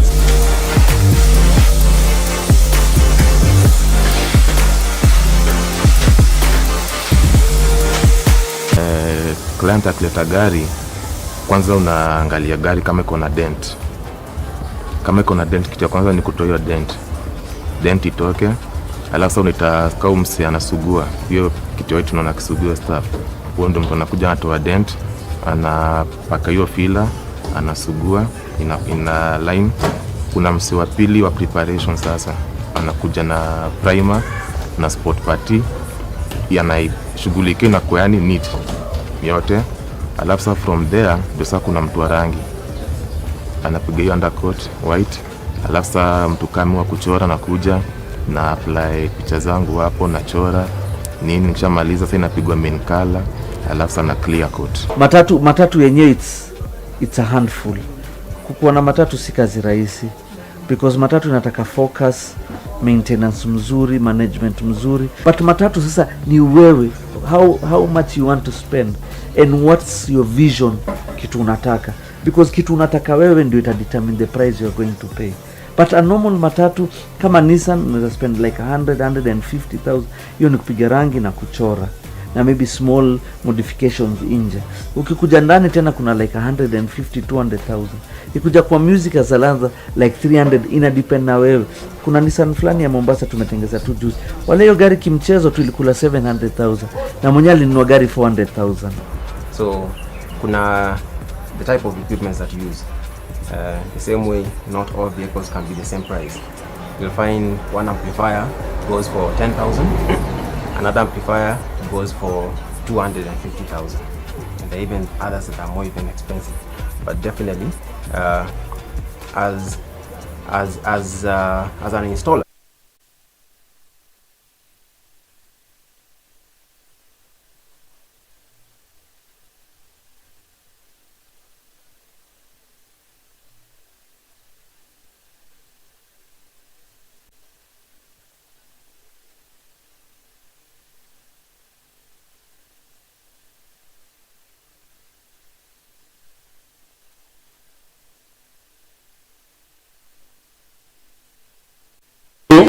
1 2 1 2 1 2. Mic testing 1 2 1 2 1 2 1 2.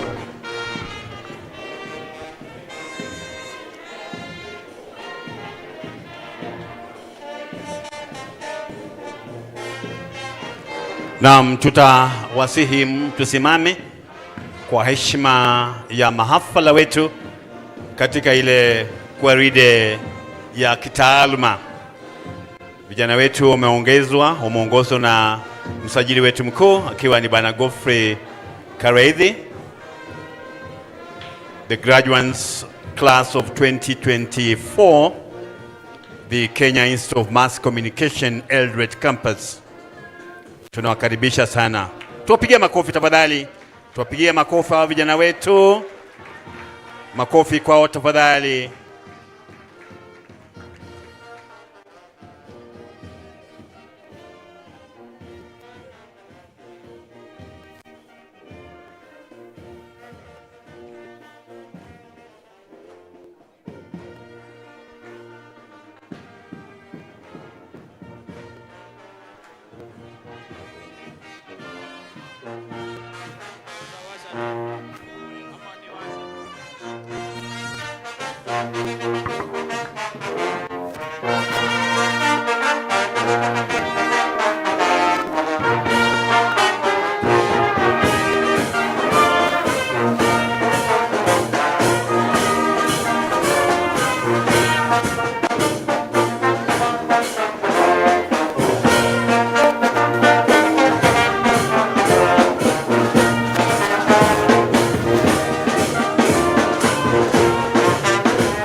Wimbo wa kitaifa Jamhuri ya Kenya na kisha Jumuiya ya Afrika Mashariki.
The opening prayer by Father Kamau, the Director of Communications, the Diocese of Eldoret.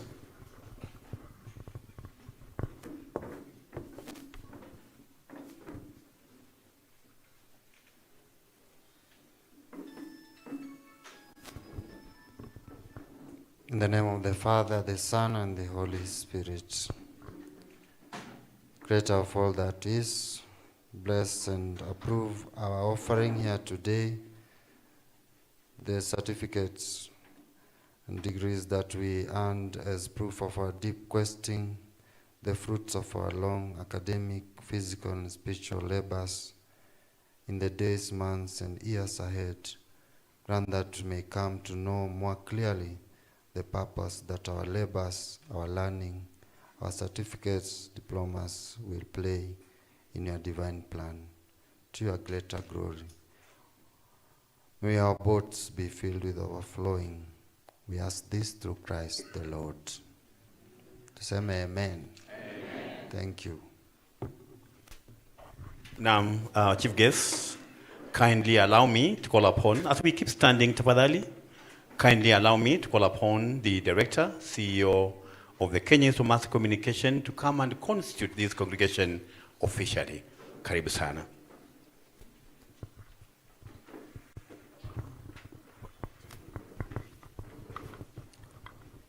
In accordance with the powers conferred upon me by the Kenya Institute of Mass Communication, Legal Notice number 197 of 2011, I hereby declare this assembly a congregation of awarding various diplomas and certificates.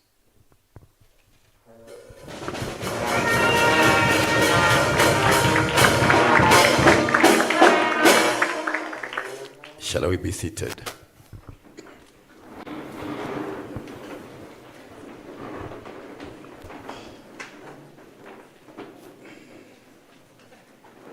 Our chief guest, the Kenya Institute of Mass Communication graduation ceremony, the class of 2024, the Eldoret campus, Mr. Jonyo Silas Otieno, who is also the Kenya Institute of Mass Communication chairperson of the council, the director, CEO of the Kenya Institute of Mass Communication, Mr. Peter Wakulu Okoli, the academic registrar, Mr. Godfrey Kareidi, the resident chief instructor, KMC Eldoret campus, Mr. Wilson Yego, the heads of various faculties, Madam Chairman, person of the Kenya Institute of Mass Communication Eldoret campus, Madam Sharon Sirori, and the chairman-elect, Mr. Bright Kicho. Ladies and gentlemen, graduates, good afternoon. At this point in time, sir, we want to thank you very much for being able to come to join us, to be able to share the success story of the Kenya Institute of Mass Communication, the premier media school in the Republic of Kenya, having begun way back in 1961 under KBC as an electronics training school for the Kenya Broadcasting Corporation. Even as we have the cohorts of the 2024, sir, that will thereafter be conferred with various certificates and diplomas, kindly allow me, sir, to take you through a short session of entertainment. And to start us off, shall we put our hands together for Madam Linda Kosi. Makofi tafadhali. Madam Linda Kosi is a guest performer who's going to, she's of course a friend, she's a guardian, and she wants to perform. And my name is Wycliffe Buhere. I'm a principal lecturer at the Kenya Institute of Mass Communication. Tumpige makofi tafadhali. Thank you, our director, our principal, our guest, protocol observed, our honorables, guest of honors, beautiful and handsome ones. Can you just clap for yourself? Praise the Lord. God is good all the time. Hebu jipige kifua. Jipige kifua. Wewe ni nani? Thank you. My name is Linda Jepkosgei, a gospel musician from Eldoret, an award-winning minister. I won Kibali Awards last week. Yeah, and I know you prayed for me because you are all my sisters. And for your information, all of these beautiful and handsome people are my dancers. We sang together in one song. Yes. song called Kongoi. Now, allow me to congratulate you because you've made it. You have made it. Congratulations. May God bless you. And may God shine your ways and open more doors and windows of blessings unto you. As you go out, may you be the light. May you be the light and shine more bright. Be the star. Yes. Allow me to sing a song that says congratulations. Yes. Congratulations to you. I want to welcome my sisters and let them sing with me. I have my sister graduating today, Shanti. Can you stand up? Watu wakuone, wakujue. Yes. And dad is also here, Mr. Pius Siror. Nataka watu wakupigie makofi wakujue wewe ni baba ya wa. Thank you. Thank you so much. Now, let's sing congratulations, Mr. DJ. Now, tuweke pressure because this is the day that the Lord has made. Hey.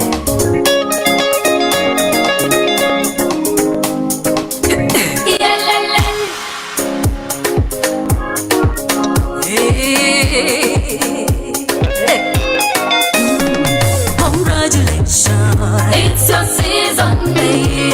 Congratulations, it's your time. Hey. Congratulations, you have done it well. Congratulations, God has been with you. This is your day, hey, your time. This is your season. Celebrate, the Lord has done it for you. Kagiro Etoro, Ibunu Yego Engbani, Tira Jete Dora Engbani. This is your day. Celebrate. This is your day. Celebrate. Celebrate. It's your season. This is your time. It's your time. Oh, be happy. You have done it well. Be happy. God has been with you.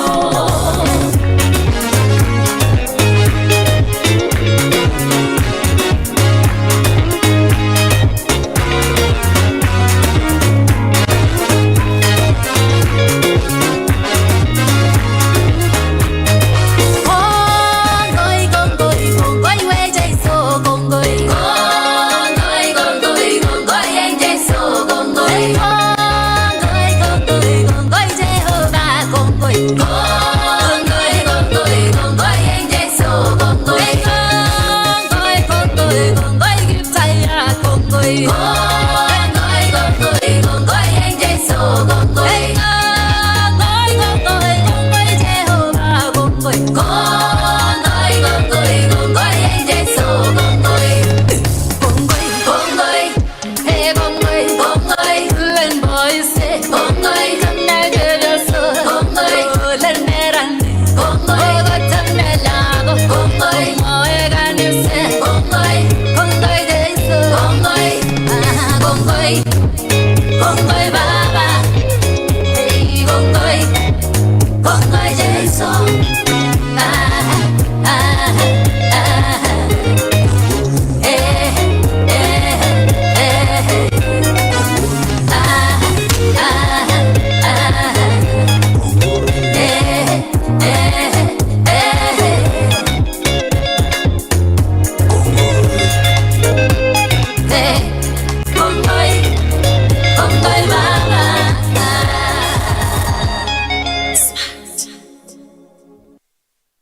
One, two, one, two.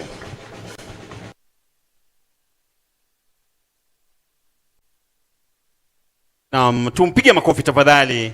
Thank you very much. She comes as a guest, as a guardian, and as well as an entertainer. And we want to thank you very much, madam, for giving us the girl to come and stay with us. Thank you very much. Sir, allow me to call upon one gentleman called Jeff Mongare. Jeff Mongare will be showing us something to do with the news bulletin here in KIMC, other than training the hardware, the camera people, training sound editors, as well as all the fatigues behind the stage. We also train those who are talented in newscasting. Let us see what Jeff has for us. Tumpigie makofi tafadhali.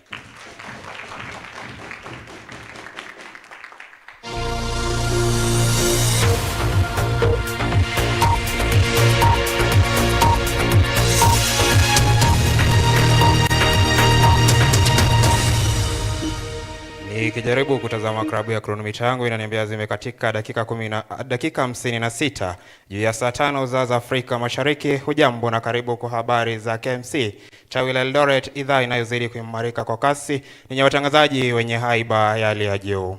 Mwanzo ni vidokezo.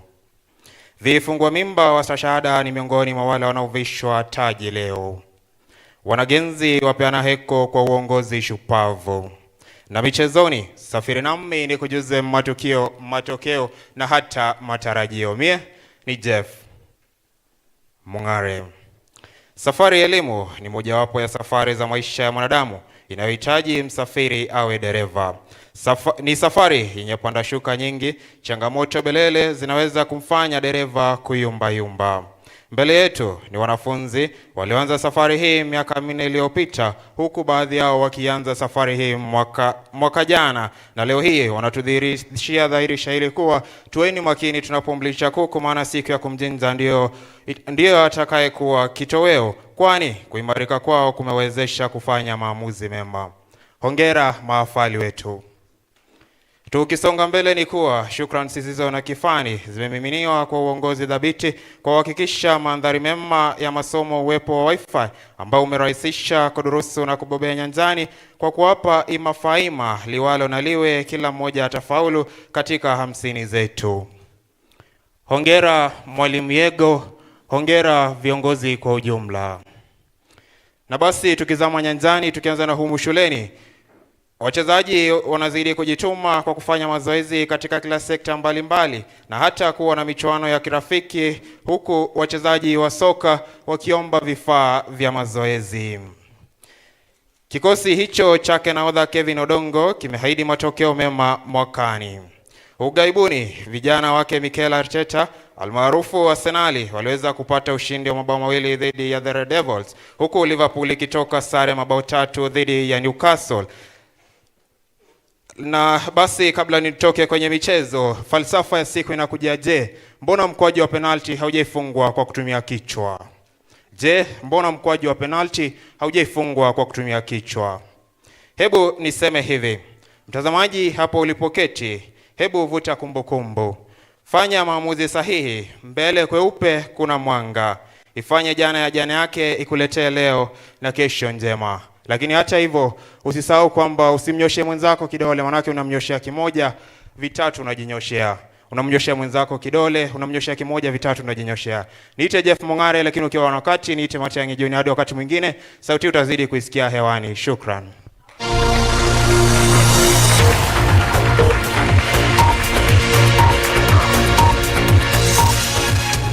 Now, can we once again put our hands together for Mungare? And in digital economy, we do know that these Gen Zs are really monetizing their talent using various platforms, TikTok, Instagram. Zote. So we want to thank you very much, and I think I've been informed that each one of them have a platform, either TikTok or Instagram or YouTube channel. Tujipigie makofi tena. Now, leaving News Bulletin, we were in the studio, ECN Radio studio. We want now to move on to the gospel amapiano. Wherever you are, Sharon Correll, welcome. Tumpige makofi. We want to go all the way to South Africa, the amapiano, eh? Karibu sana. Hi, how are you? So congratulations to my fellow graduates, and I would like to perform a gospel amapiano. It's a Kalenjin gospel amapiano. Thank you so much. DJ.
Amingalalene Mebunya nanyo Ongeri blagoge Agecham sigicha Amuga berure Mebunya nanyo Isomantirute Agisa go too good Amunene ribech Mebunya nanyo Ongebe olilo Onge mutu ije Go one dietinde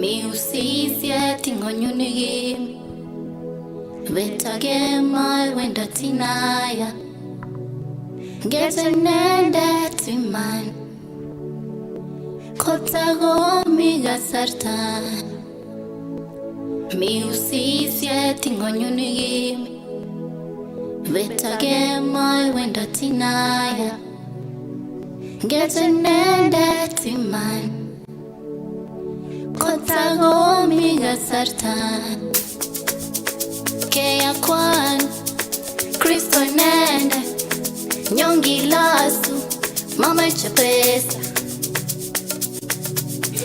Yenoya ni nende Anatimiza hadi yake Hoyangi Italian Ile noyangi Italian Kibendi tano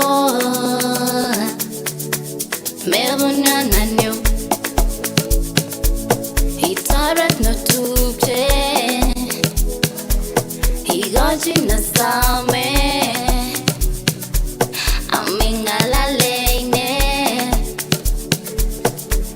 Mebunya nanyo Ongeri blagoge Agecham sigicha Amuga berure. This is my first time performing this song. It's not out already. It will be on YouTube by next month. Thank you. Thank you. Betu mpige makofi tena. And the moment she will upload on her YouTube, we'll have to follow her and she will make money. Sio kweli? Thank you very much. Sir, KMC Luminize, of course, grace the various social media channels. You are very much aware about Abel Mutua, Yugush, Mutembei TV, Kangwana TV, as the Adnasenya, our very own. And they're making a lot of money through YouTube. And of course, other channels, other platforms. So let's move there and be the Nyugushes of tomorrow. As the Adnasenya, we be the Mtembei TV, Kangwana TV and all that. Tumpigia makofi tena. Moving on to close the entertainment session, sir, allow me to call upon the KMC choir to come on board. KMC choir, wherever you are. Tuwapigia makofi tafadhali. And our resident chief instructor tells me that we do participate with various activities within the county. And last time we joined the county festival, we matched the best overall. And we want to thank them very much. Tuwapigie makofi tena. Please come on board. Technical team, come and support them.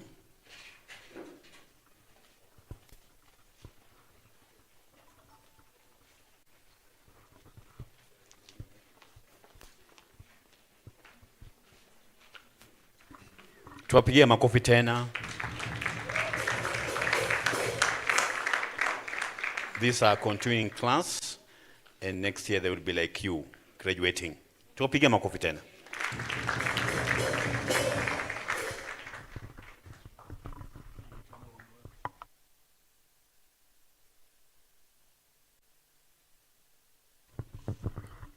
Thank you to the management, our guests of honor today, and the entire congregation.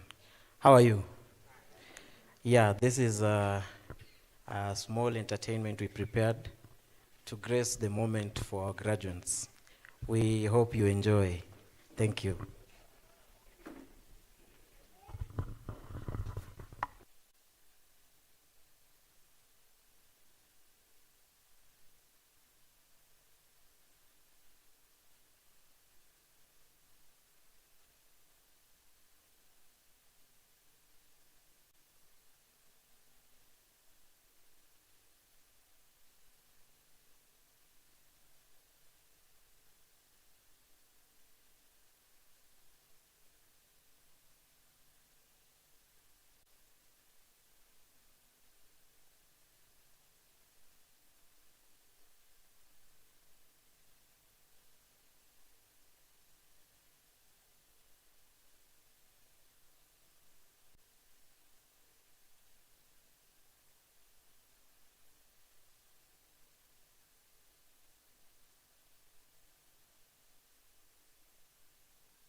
Naam, tupige makofi, tupige makofi.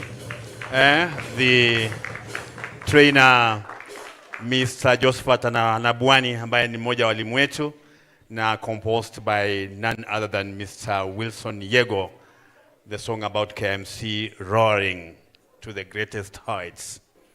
So 1961 KMC And the only other way any other competitor came on board was 1971 when School of Journalism, University of Nairobi began. And of course, we're still there, having 3 audiovisual studios and 2 audio studios. We have no any other person that has that capacity in this country, and we thank God and we thank the ministry for supporting us a great deal.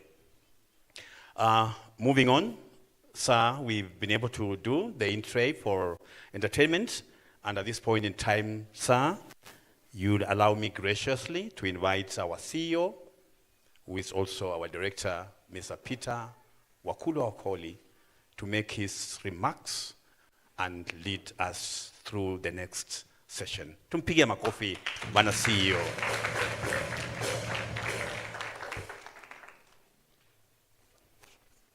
Sound. Technical team, can you please come this side? Technical team.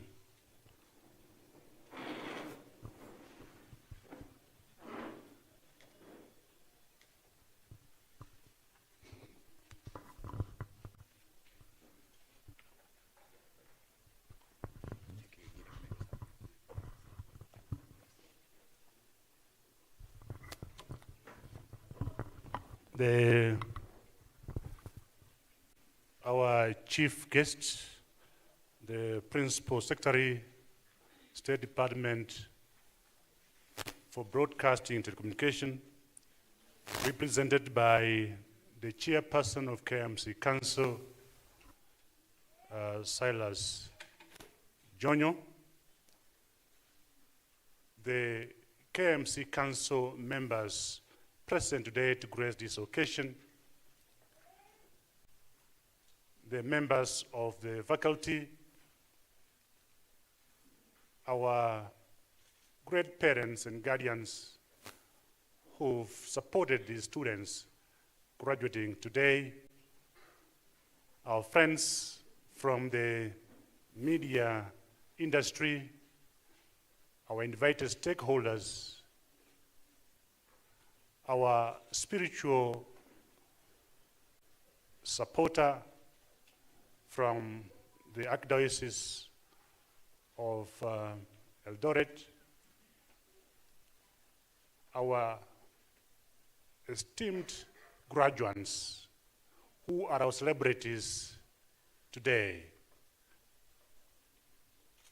How are you?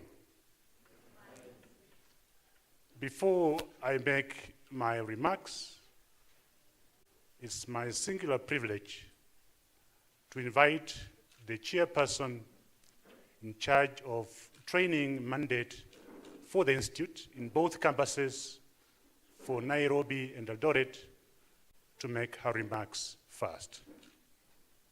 Director Esther Kagiri, I kindly invite you to come and make your remarks.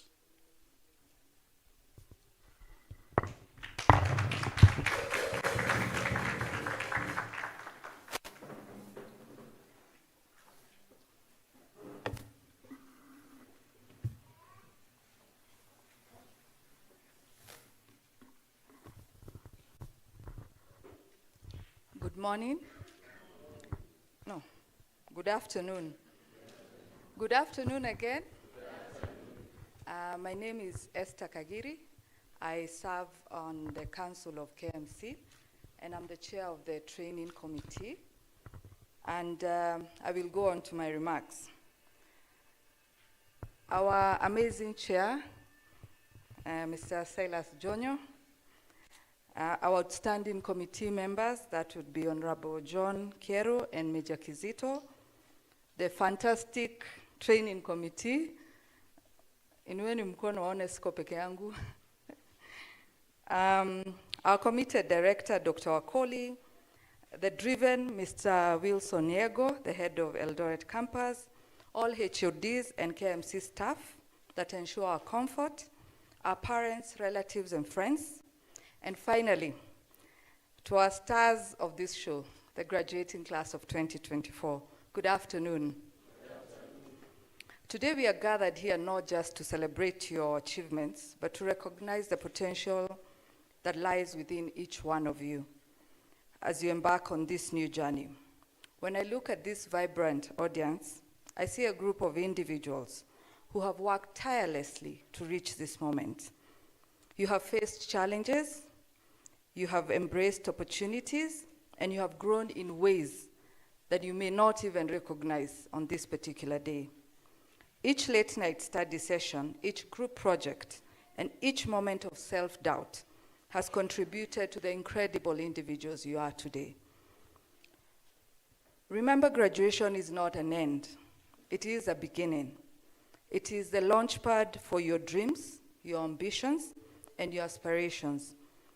You have equipped yourselves with the knowledge and skills necessary to navigate the complex world of mass communication. I know something about that. I practice communication. And I urge you to carry that knowledge forward with a lot of pride. The road ahead will not always be easy. You may encounter obstacles, face criticism, experience setbacks. But remember, it is through these challenges that you will grow. Embrace every opportunity to learn and adapt. The media landscape is ever-changing, and your ability to innovate will be your greatest success. I urge you to remain curious and open-minded. Seek out new experiences, engage with diverse perspectives, and continue to build your skills. The world needs communicators who can navigate the complexity and fostering understanding among different communities. In this digital age, communication is now more critical than ever. The world is interconnected. The role of mass communication professionals has expanded beyond traditional boundaries. You are entering a landscape where information flows at lightning speed, where social media shapes public opinions, and where the demand for transparency and authenticity is paramount. As you step into this new chapter, remember that you are not just communicators, you're agents of change. Your voices have the power to inform, educate, and inspire. Your skills to advocate for truth and integrity in journalism. You have skills to advocate for truth and integrity in journalism. Challenge the status quo and strive to give a voice to the marginalized and the underrepresented. Before I conclude, I would like to take this moment to express our gratitude. Graduates, I would like you to stand up. And I would like you to face your parents and your relatives who are here. And I want you to say thank you.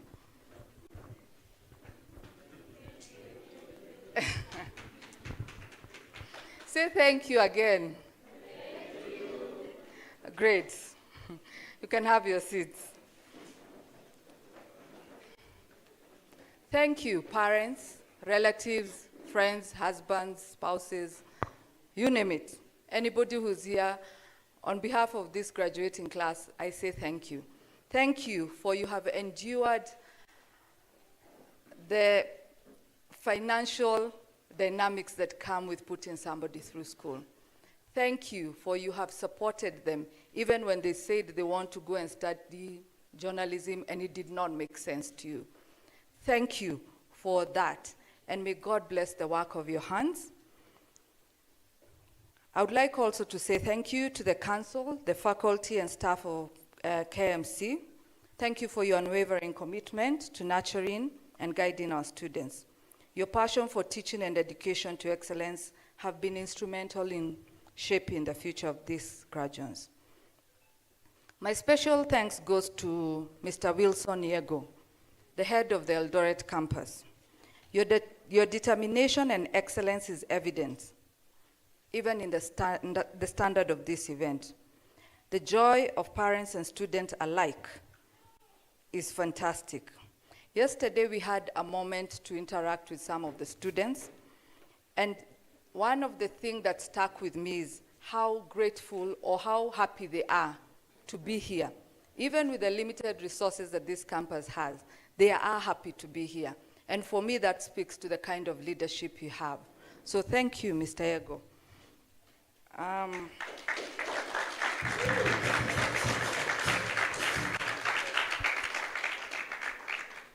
You are doing a fantastic job, and may God bless the work of your hands. To the graduating class, thank you because you're here. The world is waiting for your contribution. Go forth with confidence, knowing that you're equipped with the skills and knowledge to make a difference. Congratulations once again, class of 24. We are incredibly proud of you, and we cannot wait to see the impact that you will make in the world of mass communication. Thank you, and God bless you.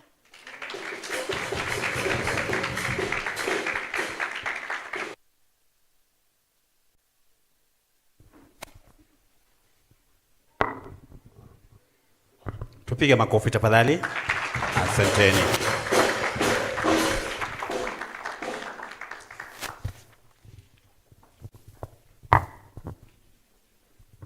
Thank you, Director Esther.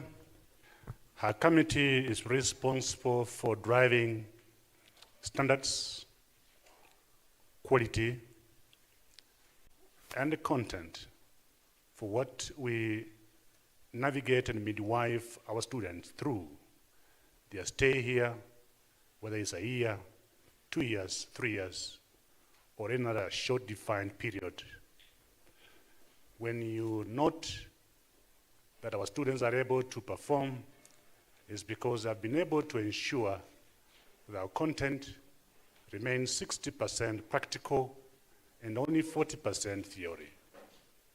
In other words, today we are releasing to the world, to the rest of Kenya, students who have mastery of skills, ready to serve.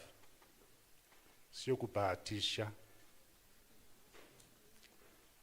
Today, December 5, 2024, this campus is celebrating its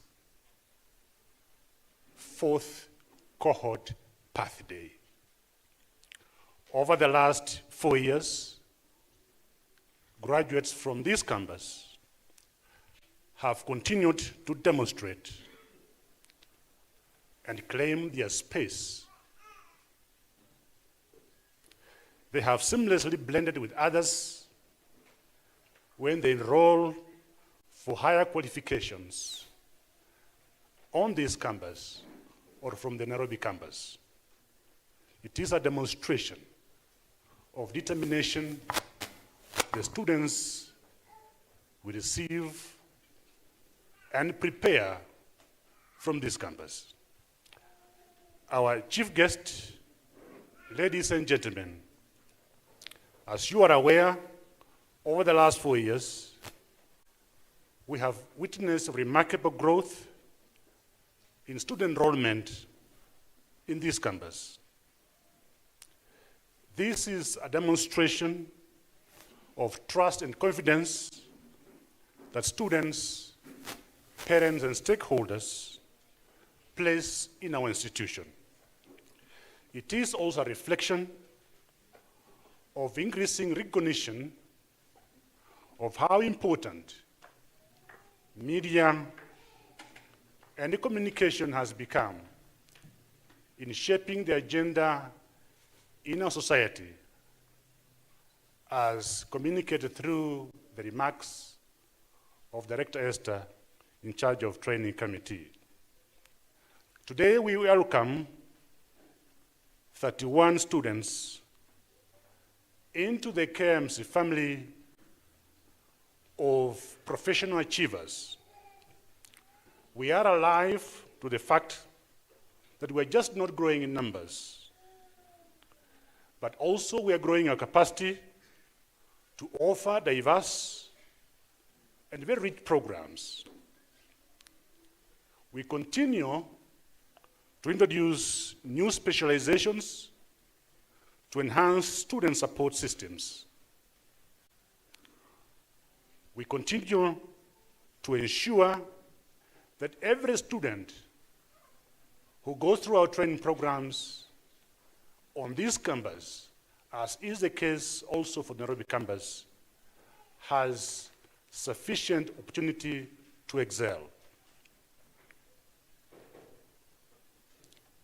This growth in numbers for the last 4 years has presented to us an educating, continuous improvement agenda. Going forward, we continue to prioritize expansion of our training infrastructure, recruitment of more faculty, and the introduction of cutting-edge programs that meet the needs of the communication and the creative industry, to which these 31 presented before you today are joining with their heads high. Our chief guest, ladies and gentlemen, those of us privileged to serve today at the pleasure of the President Ministry and the KMC Council, we want to assure graduates and guardians that our focus continues to be that of mentoring and incubating all who merit to enroll in our campuses to study various specializations in communication, creative, and cinematic arts. The students graduating today continue to remain our mentees as a training institution. Our doors are available to them to find networks. Our doors are available to them to receive guidance. Our doors are available to them to freshen up. And therefore, we're asking all of them to ensure they do not exercise what is called delete button on their communication gadgets.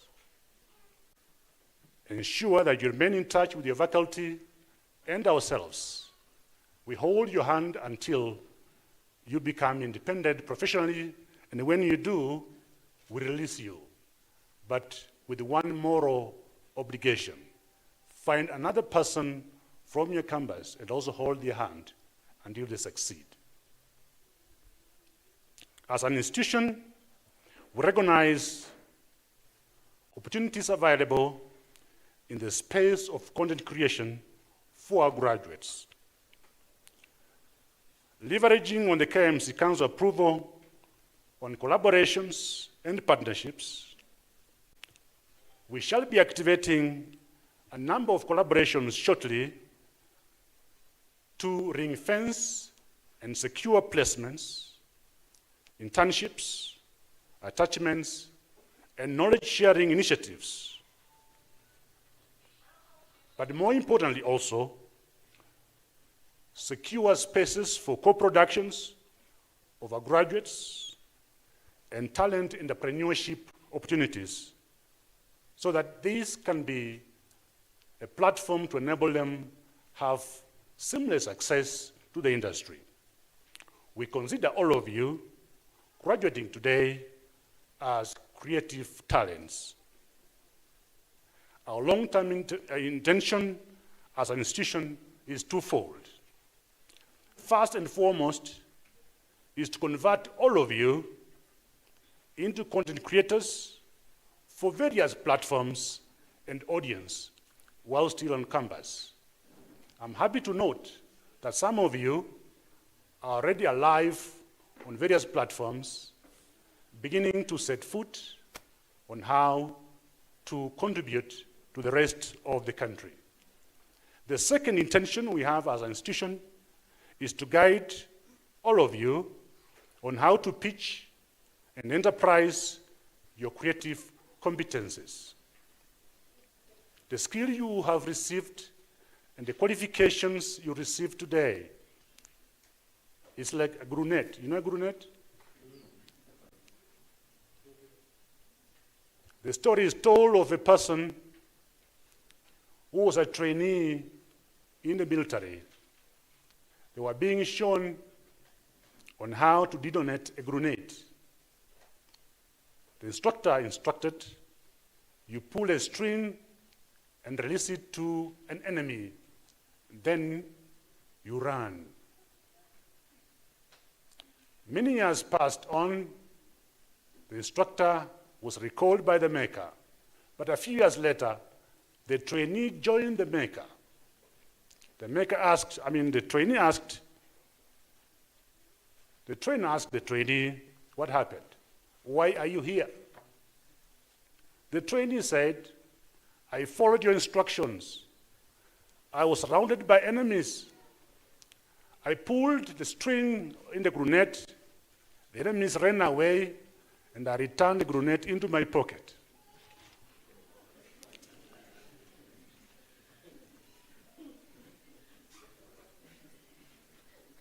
Suddenly, when I woke up, I found myself where you are.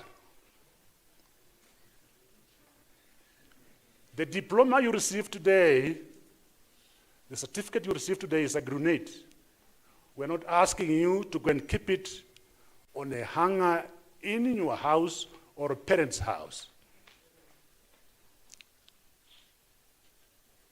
If you choose to do so, it will explode on your face. I want to remind you that for us to support these two critical intentions, we look forward to working with our stakeholders and strategic partners to deliver only the best to all of you who are privileged to become our students. Graduates, we know we have prepared you well. We also know that you have satisfied the examiners for the various awards today. But as you exit, we ask you to work within the confines of ethnically upright creativity. We have guided you to focus on. Look for each other at every step on your way. Steer clear of shortcuts. Forever look out in right places to apply your competencies. As your trainer, we bless you to go forth, to create, and find opportunities to serve in your respective vocational areas of specialization. Congratulations to all of you.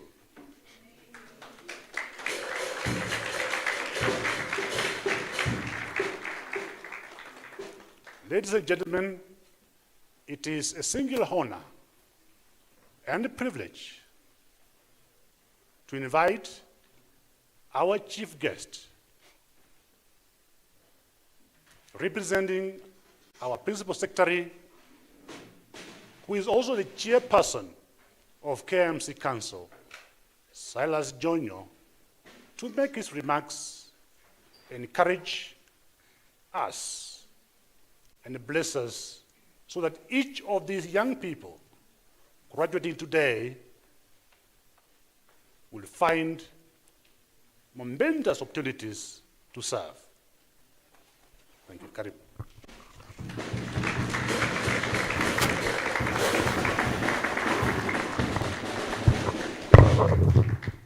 Thank you very much, Mr. Wakoli, who is the director of the Kenya Institute of Mass Communication. To our dear graduates, parents, sponsors, collaborators, and other stakeholders, the faculty and the other team, the father who led us in a word of prayer, to my esteemed council, ladies and gentlemen, good afternoon. Good afternoon again. Thank you. My good name is Jonyo Silas Otieno. I'm privileged to be the current chairperson to the Council of the Kenya Institute of Mass Communication. And also for this particular occasion, in standing for the PS, Professor Edward Kisiangani, to grace this occasion. Before I make my remarks, I need to ask the council members to be upstanding to wave to the congregation, wherever you are. Council members, please. Thank you. Very good. Be seated. Those distinguished ladies and gentlemen, that's the team that is helping me to run the policies and the strategic plans with, together with the management of KMC to steer this institute to the next level. And in that regard, in my own capacity as the chairman, I take this opportunity also to join other speakers in congratulating the class of 2024. When I sit here, your faces look good, you look optimistic, and you're happy. And as we release you to the world, we are very, very sure that you are going to remain to the standards of our illustrious alumni of KMC. Do you make that promise? Very well. I came to this place yesterday. I need also to take this opportunity to congratulate and thank your principal, Mr. Hu. Yes, for the hard work that you have done with your team to make sure that you release these people prepared as professionals who are going to also contribute into the communication and digital space for the development of our great nation. As our good speakers have said, I join them in congratulating you and also to encourage you that the world is waiting for you to contribute, make a difference, and turn it around for the future generations. We know you are equal to the task, and we believe that the curriculum that we offer at the KMC is equal to not any other curriculum in the Republic or anywhere else in the world, because our graduates the world over are always prepared to do their best and also prepared to turn around the world. As I stand here, I believe, and you need to be informed, that all the media icons in this republic, if you can name them, all of them came from the Kenya Institute of Mass Communication. So we, as the council, we are optimistic that the collaborations that we seek, the partnerships that we make, the friendships that we seek to make with other people, and with the support of this staff of the KMC under the very able leadership of our friend Bwana Wakoli, we are sure that the sky is the limit. And our role mandate as the council is to mobilize for resources to make sure that your study and the undertakings while in school are well taken care of. Yesterday, we had a chance to visit the upcoming campus in Kiamba. We are happy with the progress of the work that has been done there. It is now our duty to go back to Nairobi and look for resources to complete it. And I'm sure from next year going forward, we may not be here. We will start doing our business at the Kiamba campus. With those many remarks from the chairperson, I now have the singular honor and duty to make the remarks of our peers so that we can go to the next level. Can we now invite the guest of honor with some claps?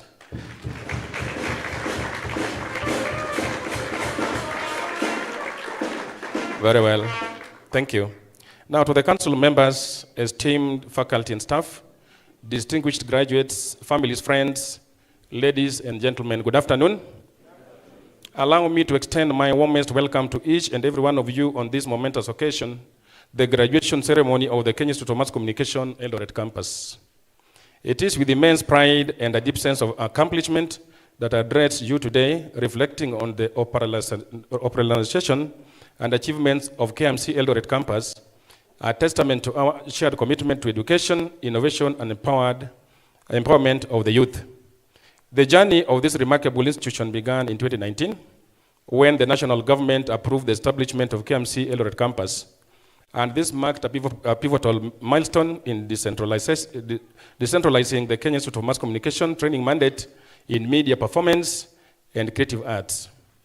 On behalf of the ministry, I thank the Uasin Gishu County government for facilitating operation of the KMC Eldoret campus And we are particularly grateful to the county hosting our campus on the ground we now stand, and that of sponsoring the first cohort of students. More importantly, we thank the county government for offering permanent home for the campus in Kiambaa going forward. We are now in the final stages of rolling out the vertical infrastructure in that campus, and the rollout of the key infrastructure will permit relocation of our students to their new permanent home that will be more spacious and equipped better. And more importantly too, the rollout will ignite local Kiambaa economy and its environs. This KMC Eldoret campus is not merely an extension of the Kenya Institute of Mass Communication in Nairobi. It has been a beacon of excellence, opportunity, and excellence. It is poised to become a leading center of excellence in performance and creative arts, nurturing talents, fostering creativity, and preparing young minds to shape Kenya's cultural identity and respond to the challenges of the rapidly evolving global media landscape. Ladies and gentlemen, the role of the media, as enshrined in the Constitution, is both a privilege and profound responsibility. It guarantees freedom of expression, cornerstone of democracy, and it provides boundless opportunities for journalism to inform, educate, and inspire society. As you graduate today, please remember that freedom of expression comes with responsibilities.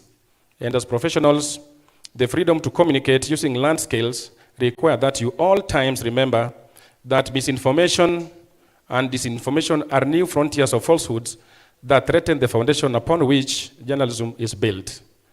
I urge you to become beacons of responsible journalism and let your work be defined by integrity, commitment to facts, and dedication to serving the public good. Ladies and gentlemen, we are at crossroads of technological innovation. Artificial intelligence emergence is not a threat to journalism, but an enabler. AI is transforming how news is gathered, processed, and delivered, enhancing efficiency and accuracy. And in unprecedented ways, for young journalism graduates, this technological revolution presents an incredible opportunity for you, and the digital superhighway that is currently underway is expected to facilitate access to technological-powered opportunities. As you may be aware, the government is establishing digital hubs and Ajira digital platforms in almost every part of this country. And these facilities are aimed at providing youth with opportunities for online work and showcasing their digital prowess. I urge you to take up these opportunities in order to change your communities and change the world. Ladies and gentlemen, Uasin Gishu County government is a region celebrated as the home of champions. Just as the athletes from this area inspire the world with their determination and excellence, you too have an opportunity to champion the positive narratives of these regions and also the world. And use your skills and knowledge to showcase Uasin Gishu as a thriving food basket of our nation, land of innovation and opportunities, and a beacon of potential. And graduates, your journey begins today, and you have been equipped with skills and knowledge to make a difference. Use your voices, your creativity, your talents, responsibility to contribute for a better Kenya. And as other speakers have said, the largest room in the world is that room for improvement. It never fills up. So we challenge you as you live here, it cannot be the end. It is just at the beginning. So with those many remarks, may God bless you, and may God bless Kenya. And thank you so much.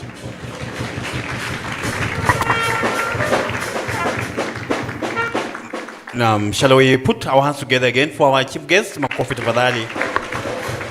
Asanteni sana. Our chief guest, an exemplary center of excellence in training and capacity building, is known by the type of graduates it offloads to the market. We are very much aware about our very own who graced the BBC, from Solomon Mogera to Sophie Kenya, to our very own Jeff Mongare, who's upcoming broadcast journalist. As we offload these gentlemen and ladies to the industry, we are very much aware that indeed they are going to do even much better than those who have been there.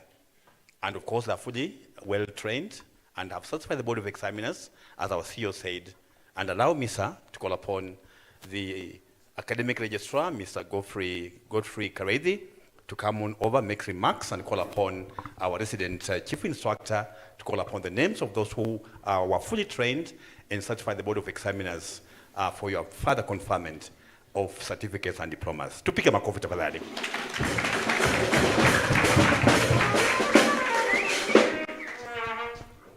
Guests of honor, our chair of the council, our CEO, and the member of the council, and the faculty, parents, and graduate, good afternoon. Sir, it's now the time that we need to award our executive guests their awards. And allow me, sir, to call Mr. Wilson Yego to come and lead the candidate. Mr. Yego?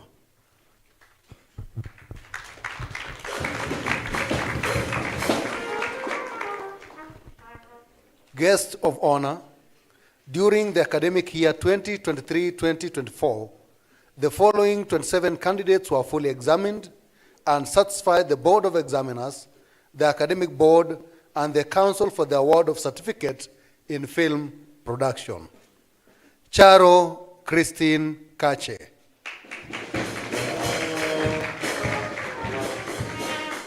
Cheptanui Frida.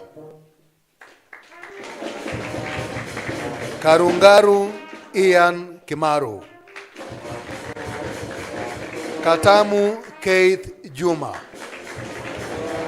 Kipkemboi Enoch. Kiprop Neville. Kirui Victor Kibet. Korir Kiprono Collins. Moya Ann Njeri. Mutema Bosco Mwaka. Muthigani Frida Nyawira. Mutisha Sylvia Njoki. Nandwa Powell Shitakaya. Ndiso Kelvin Mutinda. Ndungu Samuel Kamau. Njanjo Jennifer Wanja. Nyakundi Lois Nyamoita. Nyantari Gertrude Kemunto.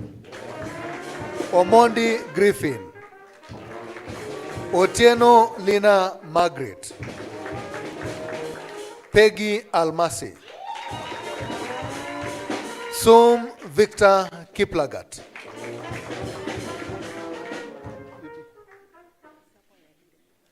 Okay. Sandy Oprah Barbara. Vujingwa Dovin. Waweru Daniel Jaramba. Wekesa Mason. Thank you. Our guest of honor, please.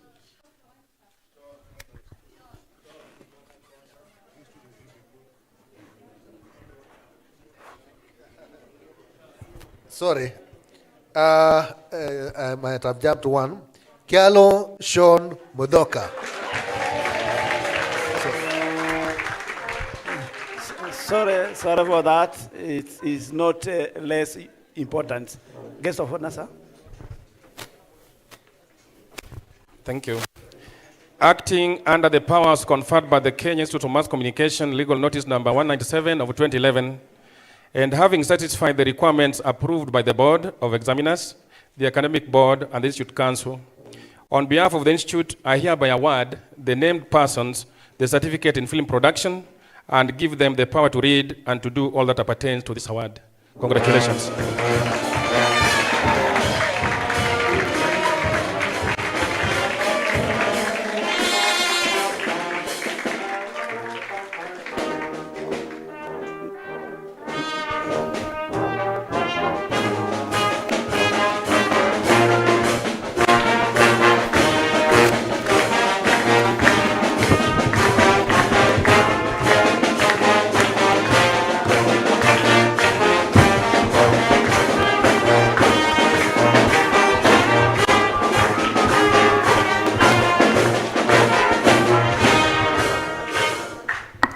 Thank you. May you have your seat. Guests of honor, sir, during the same academic year 23-24, the following 4 candidates also satisfy the Board of Examiner. May I ask Mr. Wilson Yego to come once again and present the candidate. Mr. Yego.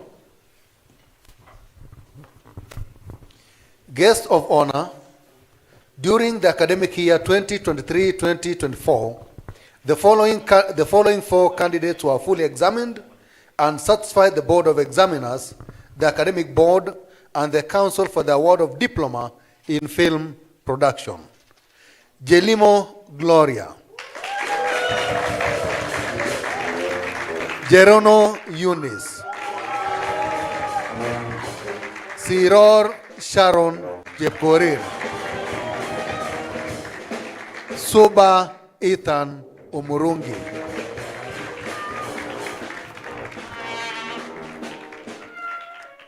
Guest of honor, sir, may I now ask you kindly to come and award the students.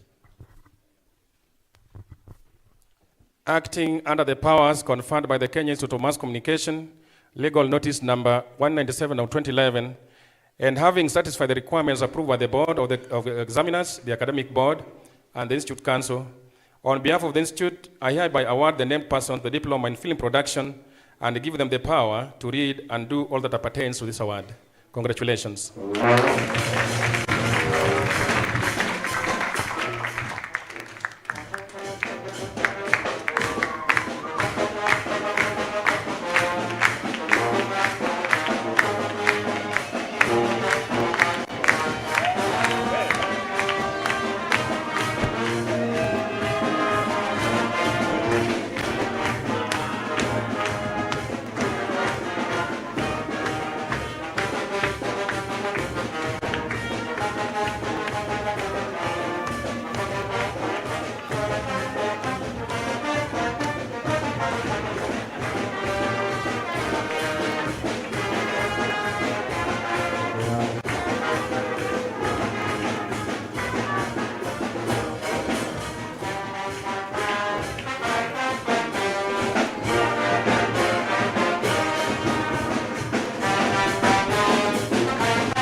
DJ.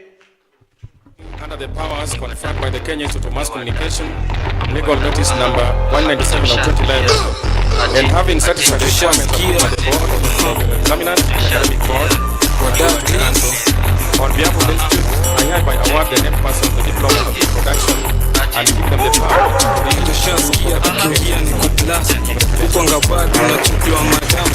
Anguka nao itabaki meflow na vibe. Anguka nao kako single for now. Taki mdagris mteja patikani. Hadi late night saa 6 ndo taniwai. Nikupini location na nkofana na hii. Sukate call niko chomba ya G. Mina jua utakuwa irizo release. Acha nikushow kwanza from ya giton. Nishashika mpua na twende chini kwa chini. Akiwa hadi na mini. Sai tunasikiza shit city tuna feel free. Teka video na post pale NGC. Jina ni Kantel kurapsi ni talent G. Anguka nao, anguka nao, check it. Anguka nao, twende down.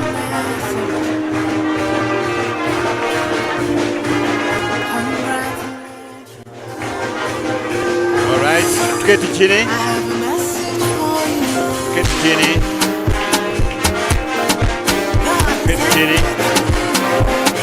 Tuketi tafadhali.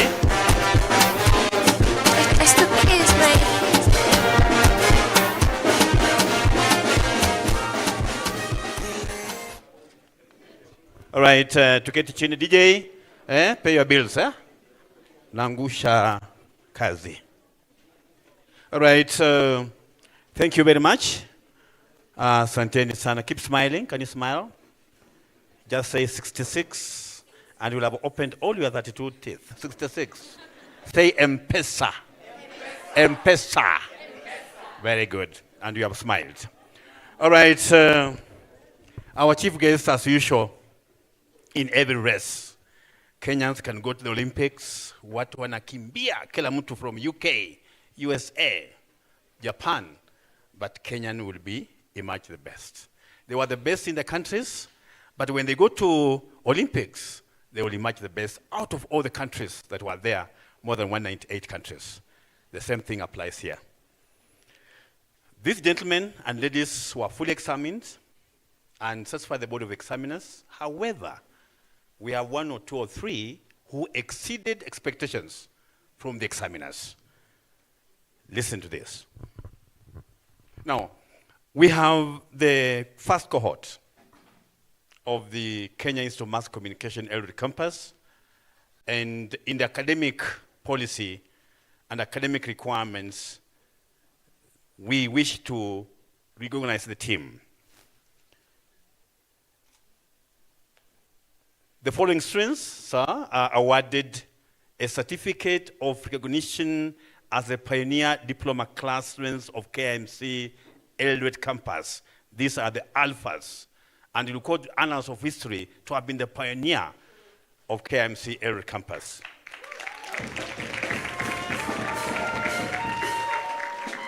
They will therefore serve as ambassadors of the campus as they carry the memory of the institute. They chose KIMC Eldoret campus and we have not failed them as an academy. And they are graduating today as a testimony of their commitment and excellence in their studies, both practical and theory. They are very dedicated in academics, our policy and syllabus, and their project manual. This class, while they were doing their certificate course, did a documentary that was screened during the Kalasha International Film Awards, auspiced by the Kenya Film Commission at the magnificent Safari Park Hotel. In the second year, sir, and third year, respectively, they have produced films that clearly demonstrate Eldoret campus as a center of excellence in performing and creative arts. These are as follows. Allow me to mention Madam Sharon Jepkorir Sirol. This lady was the best in directing, and directing is the epitome of content creation. You just come over and have a handshake to our chief guest. Please come, our chief guest, kindly, graciously. This girl, she sang for us. She's all-rounded. She's sung. She has come with a auntie. She has flowers. She's smiling. Yeah, thank you very much. Yeah, just stand there. Next, sir. Next, kindly, graciously. Next is Ethan Umurungi Suba. Where are you?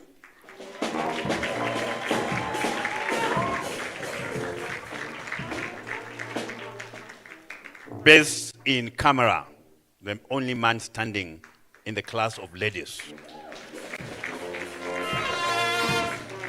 Gloria Jelimo. Come and say hi. Please come.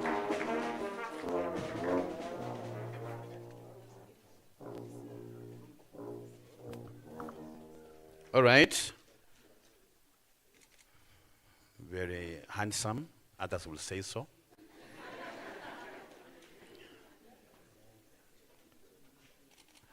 Next, sir, allow me to call upon Madam Gloria Jelimo. Very nice.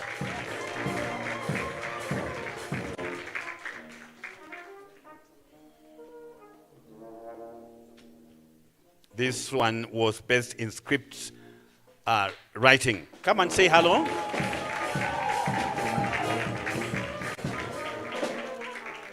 And in this class, we have another lady, Madam Eunice Cherono, Best Production Manager.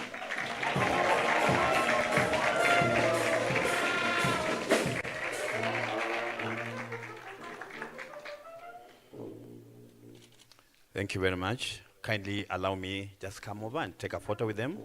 This cohort, kindly. In the middle. In the middle. Thank you. All right. And make sure you send to them. Tafadhali. Watu wa magazeti.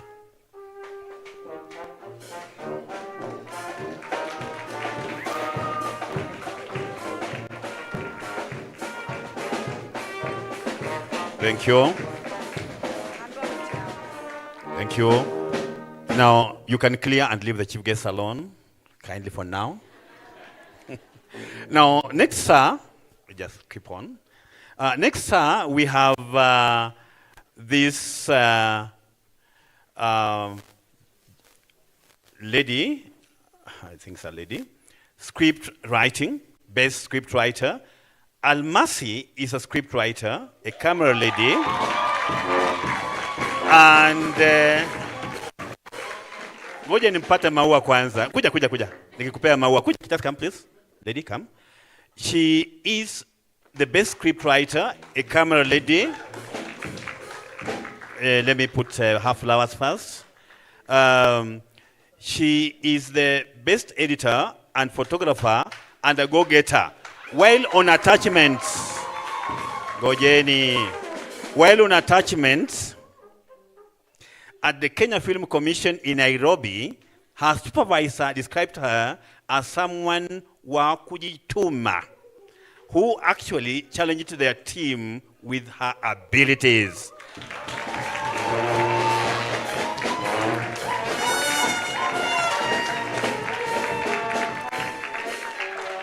Anybody with a handkerchief? Anybody with a handkerchief? She's crying. Okay, piga picha, asante sana. You may clear. Someone take care of her. She might collapse.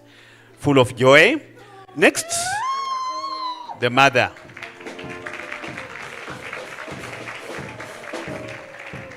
Okay, asante. You can do selfies baadaye. Thank you. Yes, Kitamba. Yes. Thank you. All right. Next. Mgoja niwapatie flowers kwanza.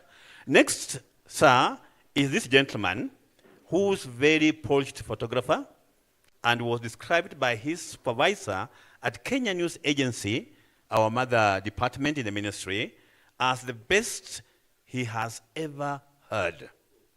Wow. Order in the house, order. True to his word, the supervisor gifted him a still camera and promised to pay his first term school fees when she reports for diploma.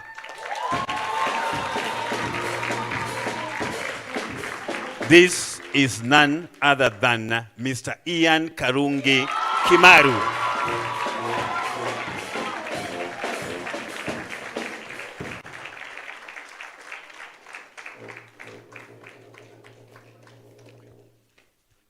Thank you very much. Asante sana.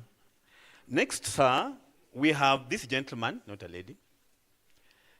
Very good graphic designer, an editor, and camera person. He was attached at Amena, Africa, and the supervisor was full of praise for him for what he could do in the field. This is none other than Mr. Enoch Kipkemboi.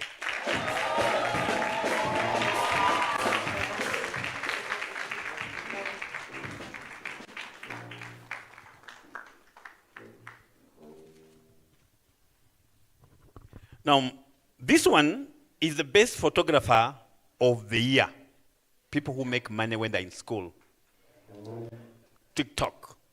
They are all over in town making money out of their work, talent. This is a gentleman, not a lady.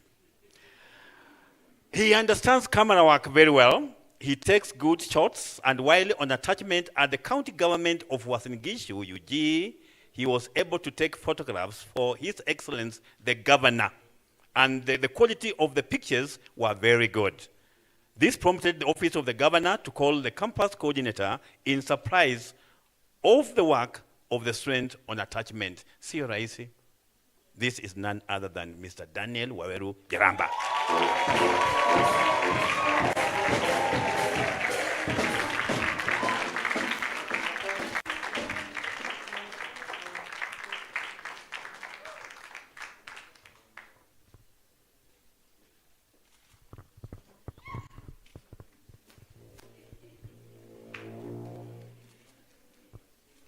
Sir, we also endeavor to make sure that we have managers. For this class to shine the way they're shining, there's a person we call a class rep. These people are small fathers and mothers in class. They assist us as lecturers. If somebody is sick, the sick person will call the class rep. If something is happening, they will call the class rep. This person displayed his ability how to handle the class. Baba class, yeah? Simply referred to as class rep. And he don't class rep. Hata kama ameenda kwa chapati mwitu sio? Steered the class well, even as they're graduating. He was always available and supported the institute activities. While on attachment at Moi Teaching and Referral Hospital, he displayed qualities of a born leader when he was able to calm a situation that would otherwise have attracted attention of people in the hospital. Would you imagine? Not in school, but hospitally. Eh? That's very good. His supervisor described him and said that it is not about height or body size, but rather the wisdom that you ooze. He told everyone to go about their business and let everyone do their duties. True to his word, the crowd disappeared and the business went on well, since there was no time to waste. This is none other than Mr. Victor Kiplagat Sum.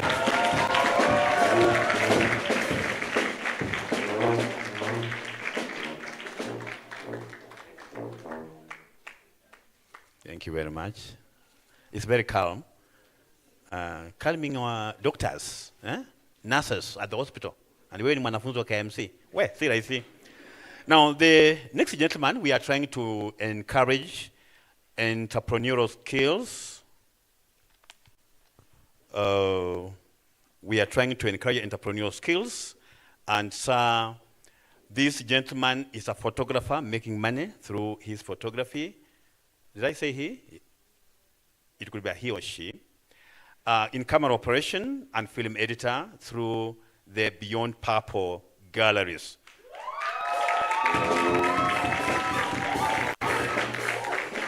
This person has his own company of photography and has a studio in town. He makes money out of his entrepreneurial skills.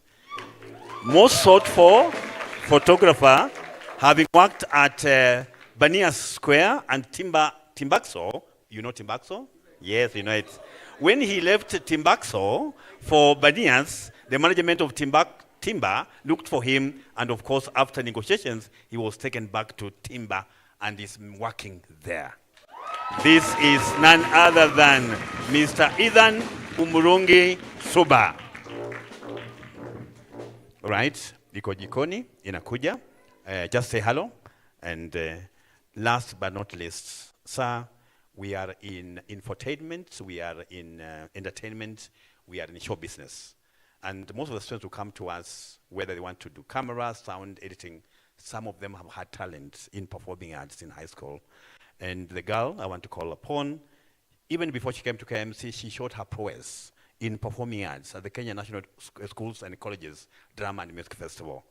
This is an actor, a choreographer, and a model. Quite something. During the graduation ceremony of the academic year 2022-2023, she led the team in various presentations, and while doing this for the love and passion for acting, little did she know that she had lost her mother. We just announced it here, and she moved on with the performances as a model. And of course, one of the drama teachers are here who brought her here, and she comes from Kilifi County. This is none other than Madam Sharo Christine Kache.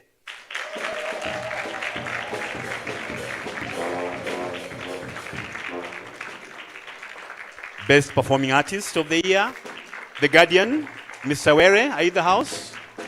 The Guardian, Mr. Were, that's Mr. Were.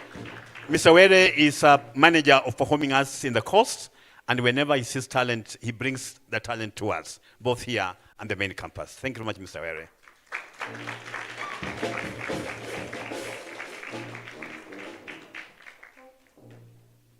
At this point in time, I'll kindly request you to sit.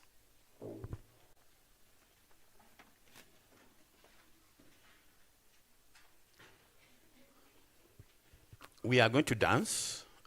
Yes. Where I come from, sa mgeni akikuja anakula kuku, anapewa nyingine ya kubeba. You eat dead one and you take live. So our protocol team, kindly, please come. We have these gifts for you. That is the PS. Kindly, may you come down graciously. Please, watu wa jukwaa tusimame tafadhali kwa heshima. This gift is for you as our chief guest. Please pigeni picha. It is not more than 20,000 shillings. You know, in government, any gift that goes beyond 20K should be returned back to the taxpayer. So it is slightly below 20,000 shillings. Tupiga makofi tafadhali.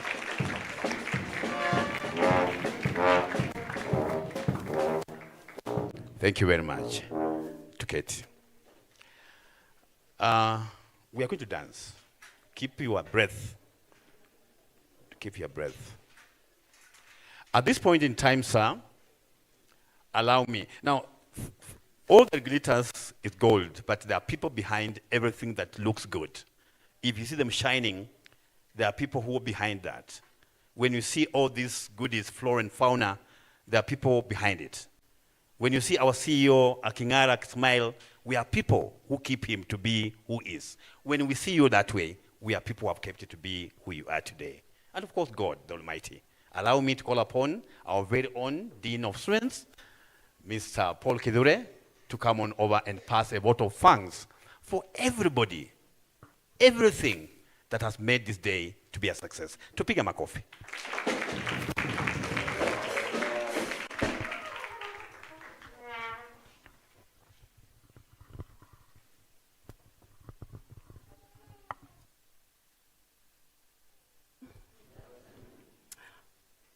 We're immensely thankful to God for granting us this opportunity. As the faithful know, giving gratitude is godly. Appreciation is a wonderful thing that we must always give. On behalf of KMC, allow me to pass a vote of thanks. I'll give our sincere thanks to the different groups that have made this possible.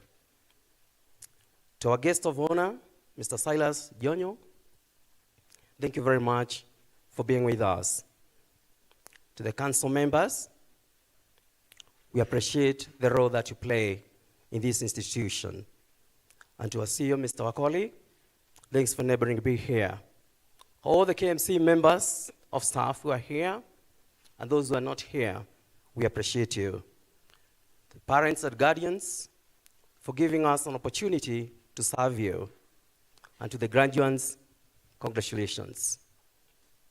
Invited guests, esteemed guests, our entertainment groups, our Salvation Army group, and the priest, we want to appreciate the role that you have played in making this graduation a success. I express my gratitude for this opportunity. And finally, I would like to thank all of you present here for making time to be with us today and helping us make this graduation a grand success. Many thanks and God bless you all.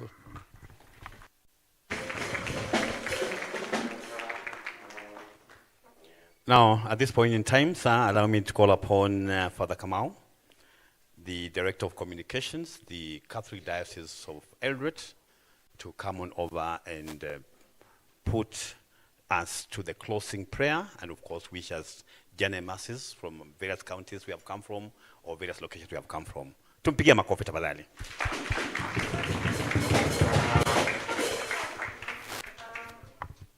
So our guest of honor, Mr. Antonio, and all the guests, before we close with the benediction for the graduates, I want to appreciate the time to be here and convey the blessings of Father Jonas, who I'm standing on his behalf. but also in my own capacity. As you heard, I'm Father Kamau Francis Wainaina, Communications Director, the Catholic Diocese of Eldoret. And probably kama unataka job tukutane hapo nje ya hall, kwa sababu hakuna tent. Currently we have a radio station, Upendo FM 89.4, and we thank the Communications Authority for giving us 2 extra frequencies, 106.7 Kabarnet and 100.7 Kapsimoto and Nandi Hills. So we are going to expand. When you look at our cathedral, which is in town, we have just about to complete a 8-story building. And on the 7th floor was given to my department of communication. I intend to have Upendo TV as a recording studio, an ultra modern one in Eldoret, and also many other, maybe even the printing press. So this is a very, very good opportunity, and I'm happy to be here.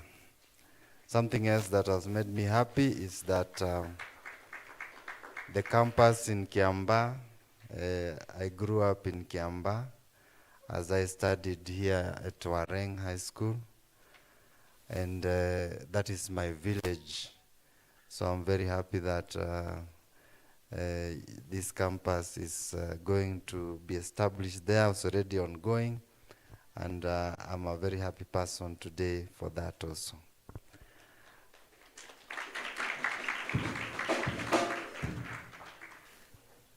Lastly,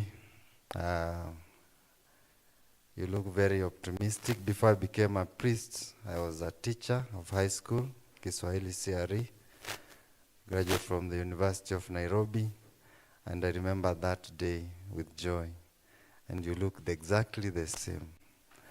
So enjoy this day. And as you shall hear in the prayer we're going to say for you, and I request your parents, your guardians to join us in that prayer. Say it in your heart. Remember those words. There are many people who use the opportunities. We have an AGM for all the priests at Pastoral Center. That's where I came from. And I was just going through with the priests about cyber security.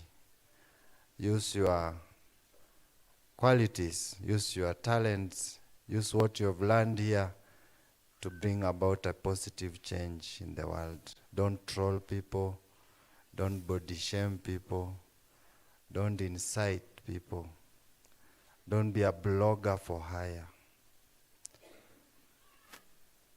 Don't use your graphic design skills to create deep fakes to embarrass people. You have all the opportunity to change the world in that digital space. And I hope that you will do that. Congratulations once again. Lastly, let me leave you with the word in Latin or two, Duke in altum. Duke in altum means cast into the deep, based on Luke 5 verse 4. Simply, or in a very brief way, when Jesus met the disciples, he asked them what they have caught the whole night, and they told they haven't caught anything. And he told them, cast your nets into the deep. And you know the rest of the story. What they could not even pull out the nets because they were very heavy. You will meet challenges after this. That's given. As much as we want to be optimistic, you should be ready for challenges in life, but never, never give up. And I'm telling you that because I believe the last thing you should lose is your hope. Personally, when I joined the seminary, I was kicked out after 4 years. That's how I became a teacher. And for 12 years, I waited. But look who is a priest now. never, never give up. Never. Duke in Altum. So now I kindly request us to stand and say these blessings together.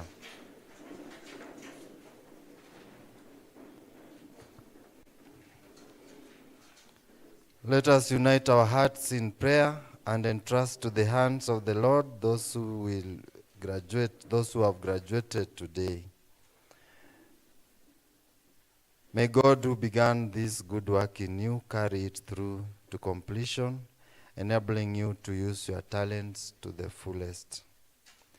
May God give you the grace to make wise choices and to be faithful to your commitments, always confident in the support of those who love you.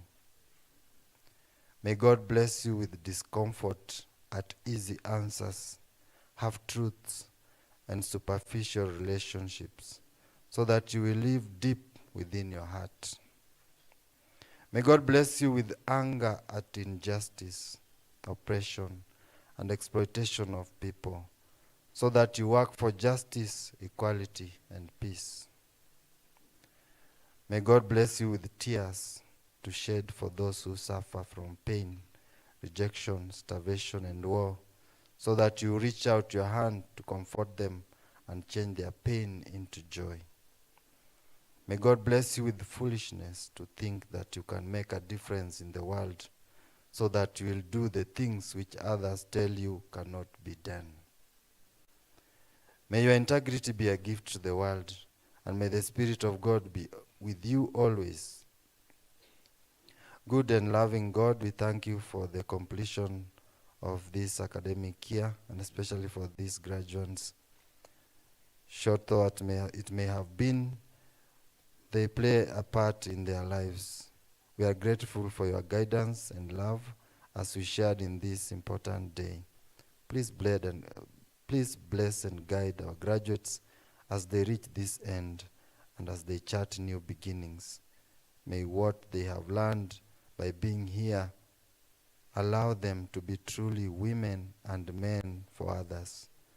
May what we have learned from them as the faculty also inspire us. Please help them to use all that they have learned here to make the world a better place, to serve others in true solidarity, to seek ways to help the poor, the marginalized, and those who are suffering, and to always seek the greater good. We know that some of them will experience pain and hardship, and we know that some of them already have, and we ask that you grant them solace and strength. Finally, Father, we thank you for giving us the opportunity to build our community in this institution with these young men and women while they were here. Though they are leaving the campus now, we know they will always be part of this family, and we ask that the bonds they have created here remain strong despite any distance. We ask all this through Christ the Lord. Say my amen. The Lord be with you. May the Almighty God bless you, Father, Son, and the Holy Spirit. Asanteni sana. Thank you very much. Tuketi tafadhali. Tuketi. And at this point in time, sir, allow me to call upon the director, CEO KIMC, to dissolve this congregation. Tafadhali.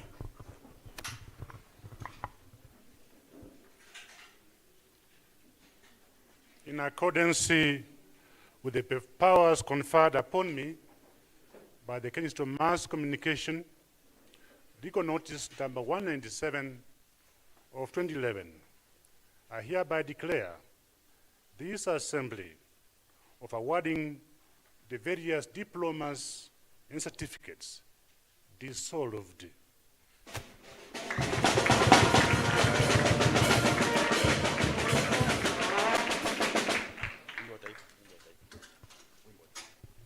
Wimbo wa taifa tafadhali.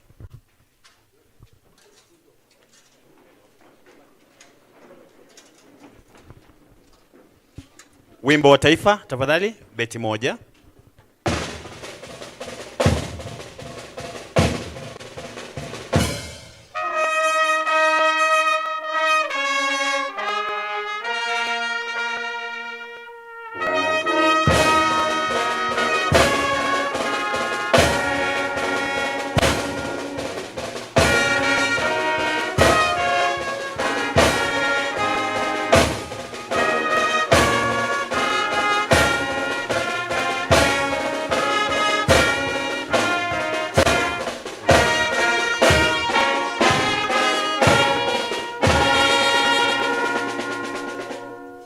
The academic faculty, can you please follow the academic registrar, and the chief guest and your entourage can follow.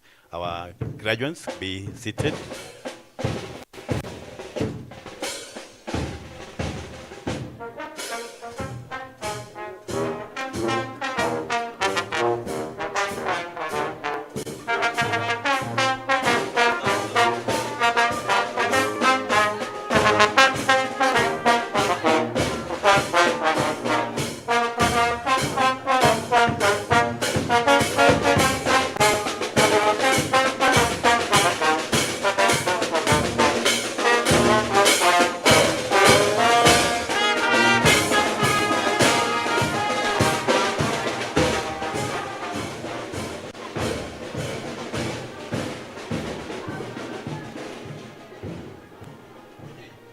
I'll try and advise for the best. I might advise for a client a budget setup that will go for something like, for example, a bus, something like 150 Gs. And then there's another setup that will even surpass $1 million. Okay, so you find one amplifier is 300,000. Kuna ule mwenye atataka kuingiza gari yenye imechorwa, kuna ma TV nini, hiyo mziki, kila kitu, unaona. Sasa kuna wale wenye wanadepend nao ma client. Kuna client hizi ingia gari na ngoma haijachorwa, haezi at all, haili aka stage for 20 minutes agoje ile gari imechorwa.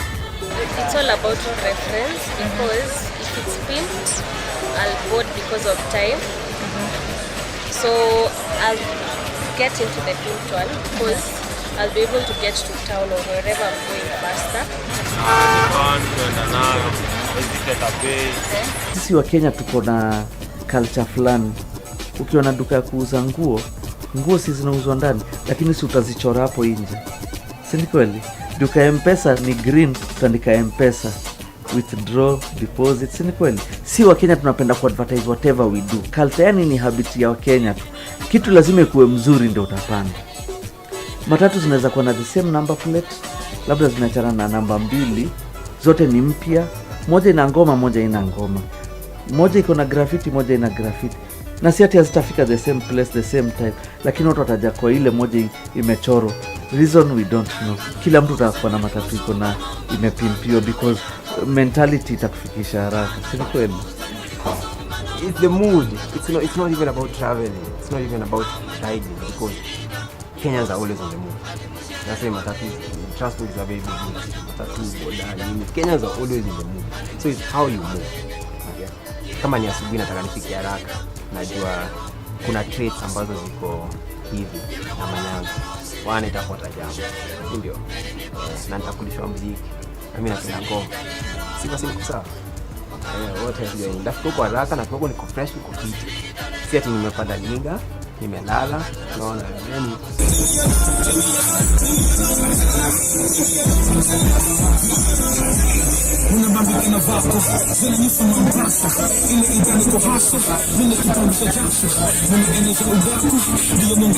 so I prefer being in a vehicle whereby I'm like, hii gari mwenyewe ananisikiza.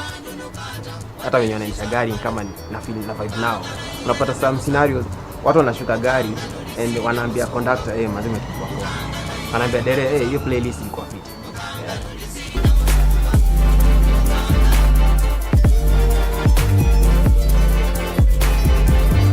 Na mimi kufanya hiki tuko Matatu kwa sababu Matatu is like a moving gallery, a moving newspaper.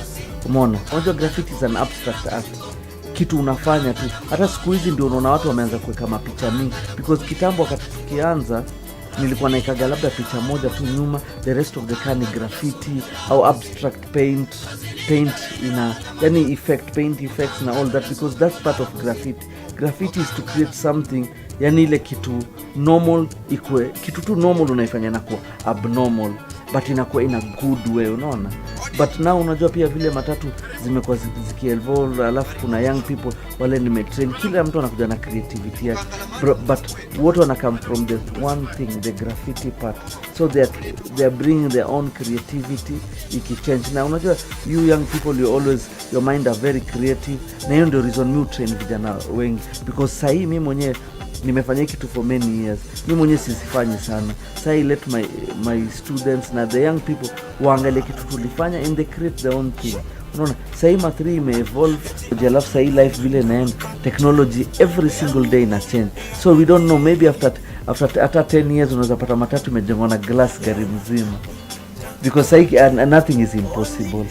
Because mimi kuna Matatu zingine za Rongai nilitengezaga kabla hata mabasi weke VIP, mimi nileka VIP kwa Matatu. Sasa that's where mabasi wakachukua hiyo ID. So unaona, there's nothing impossible. Kama sasa watu wanaweka 65 inch TV kwa Matatu, nini haitawekwa? Is part of our culture. So when you are spicing it up, you are creating that bond with whatever. Investors are using millions of money to bring this work of art to existence, and also creating enough security through the CCTV cameras inside the Matatus. To keep their customers entertained, they have installed Wi-Fi into the Matatus.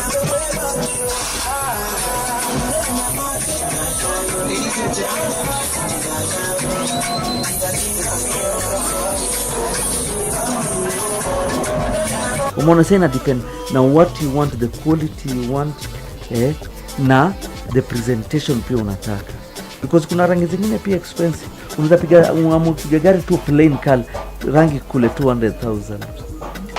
Matatu yenyewe it's a handful. Kwa na Matatu si kazi rahisi, because Matatu inataka focus, maintenance nzuri, management nzuri. Maybe people think maybe you just come, go buy Matatu, come into the industry, get rich quickly. It doesn't work like that. You have to be there. Especially if you work in an office, you need at least to have somebody who looks after your investment, because it is an investment. Challenges for mingi sana, sometimes ni government, because sometimes unaweza kuwa mnafanya kazi yenu, mnachora gari, government inakuja tu na rules zake, gari haifai kuchorwa hivi, but tunazicop because every challenge comes with new knowledge. Fuel is our biggest challenge, because right now, like before we used to, a whole day, the Matatu would consume maybe like 9K of diesel. These days it goes up to 14. Since this came to Matatu, it has to make so many trips, like back and forth, for it to generate the amount of money that the investor will get profits. Because at the end of the day, I still need to fuel it, I need to do service, I need to pay my guys, I need to pay my stage managers. So the biggest challenge right now, I would say, is fuel. Fuel is too hard. It's really too hard. The Matatu industry has grown to different parts of the country outside Nairobi, despite the challenges from the government. Matatu za kila mahali. Si hata muletewa Matatu kutoka Mombasa, Kisumu, Eldoret, Nakuru, yani everywhere. Si ati ni hapa peke yake, lakini garage niko nao hapa Nairobi. Nimefanya Matatu mingi. Mimi na I look up to people wale wananipatia challenge kwa brain yangu. Someone who does something. Hata ukiangalia huko majuu kuna West Coast Customs. West Coast Customs ni kama my dream garage. Mungu akinisaidia nikiwa na uwezo na nikiwa na uhai, naweza tamani garage yangu ikiwa West Coast Customs. Nifanye vile wanafanya, because that's a 3/4 of what I'm doing. The more you equip the vehicle, the more passengers you get, and the more profitability it is. Most of the youths, the young guys like this Matatu that are changed. The more you invest in customizing your vehicle, the more jobs it will get, the more it will return. Yeah. And for you as an owner, there is also bragging rights. Yeah. You have the baddest Matatu. You have the Matatu that people remember.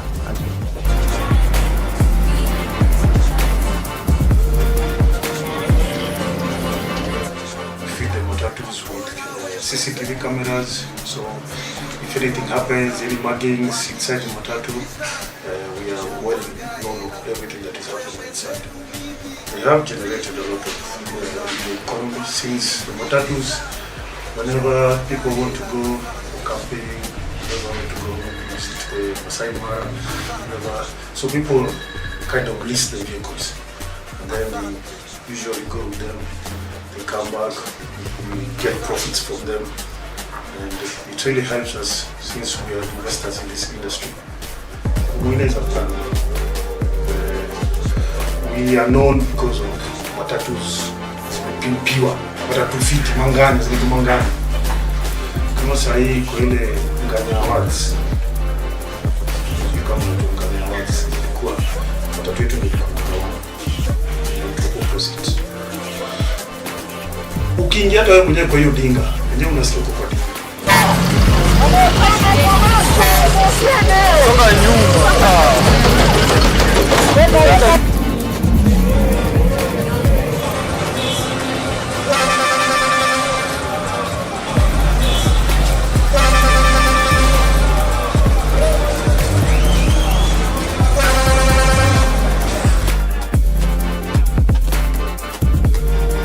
Lazima you have that skill, you perfect it. And perfecting your skill is by doing it every day, non-stop. Usichoke. Hivyo ndio muambia vijana wengi, mnataka kujua kitu, usichoke, usione ati leo nakohoa hata nikae home. Ati nasikia kifua inaniuma, sijui kichwa.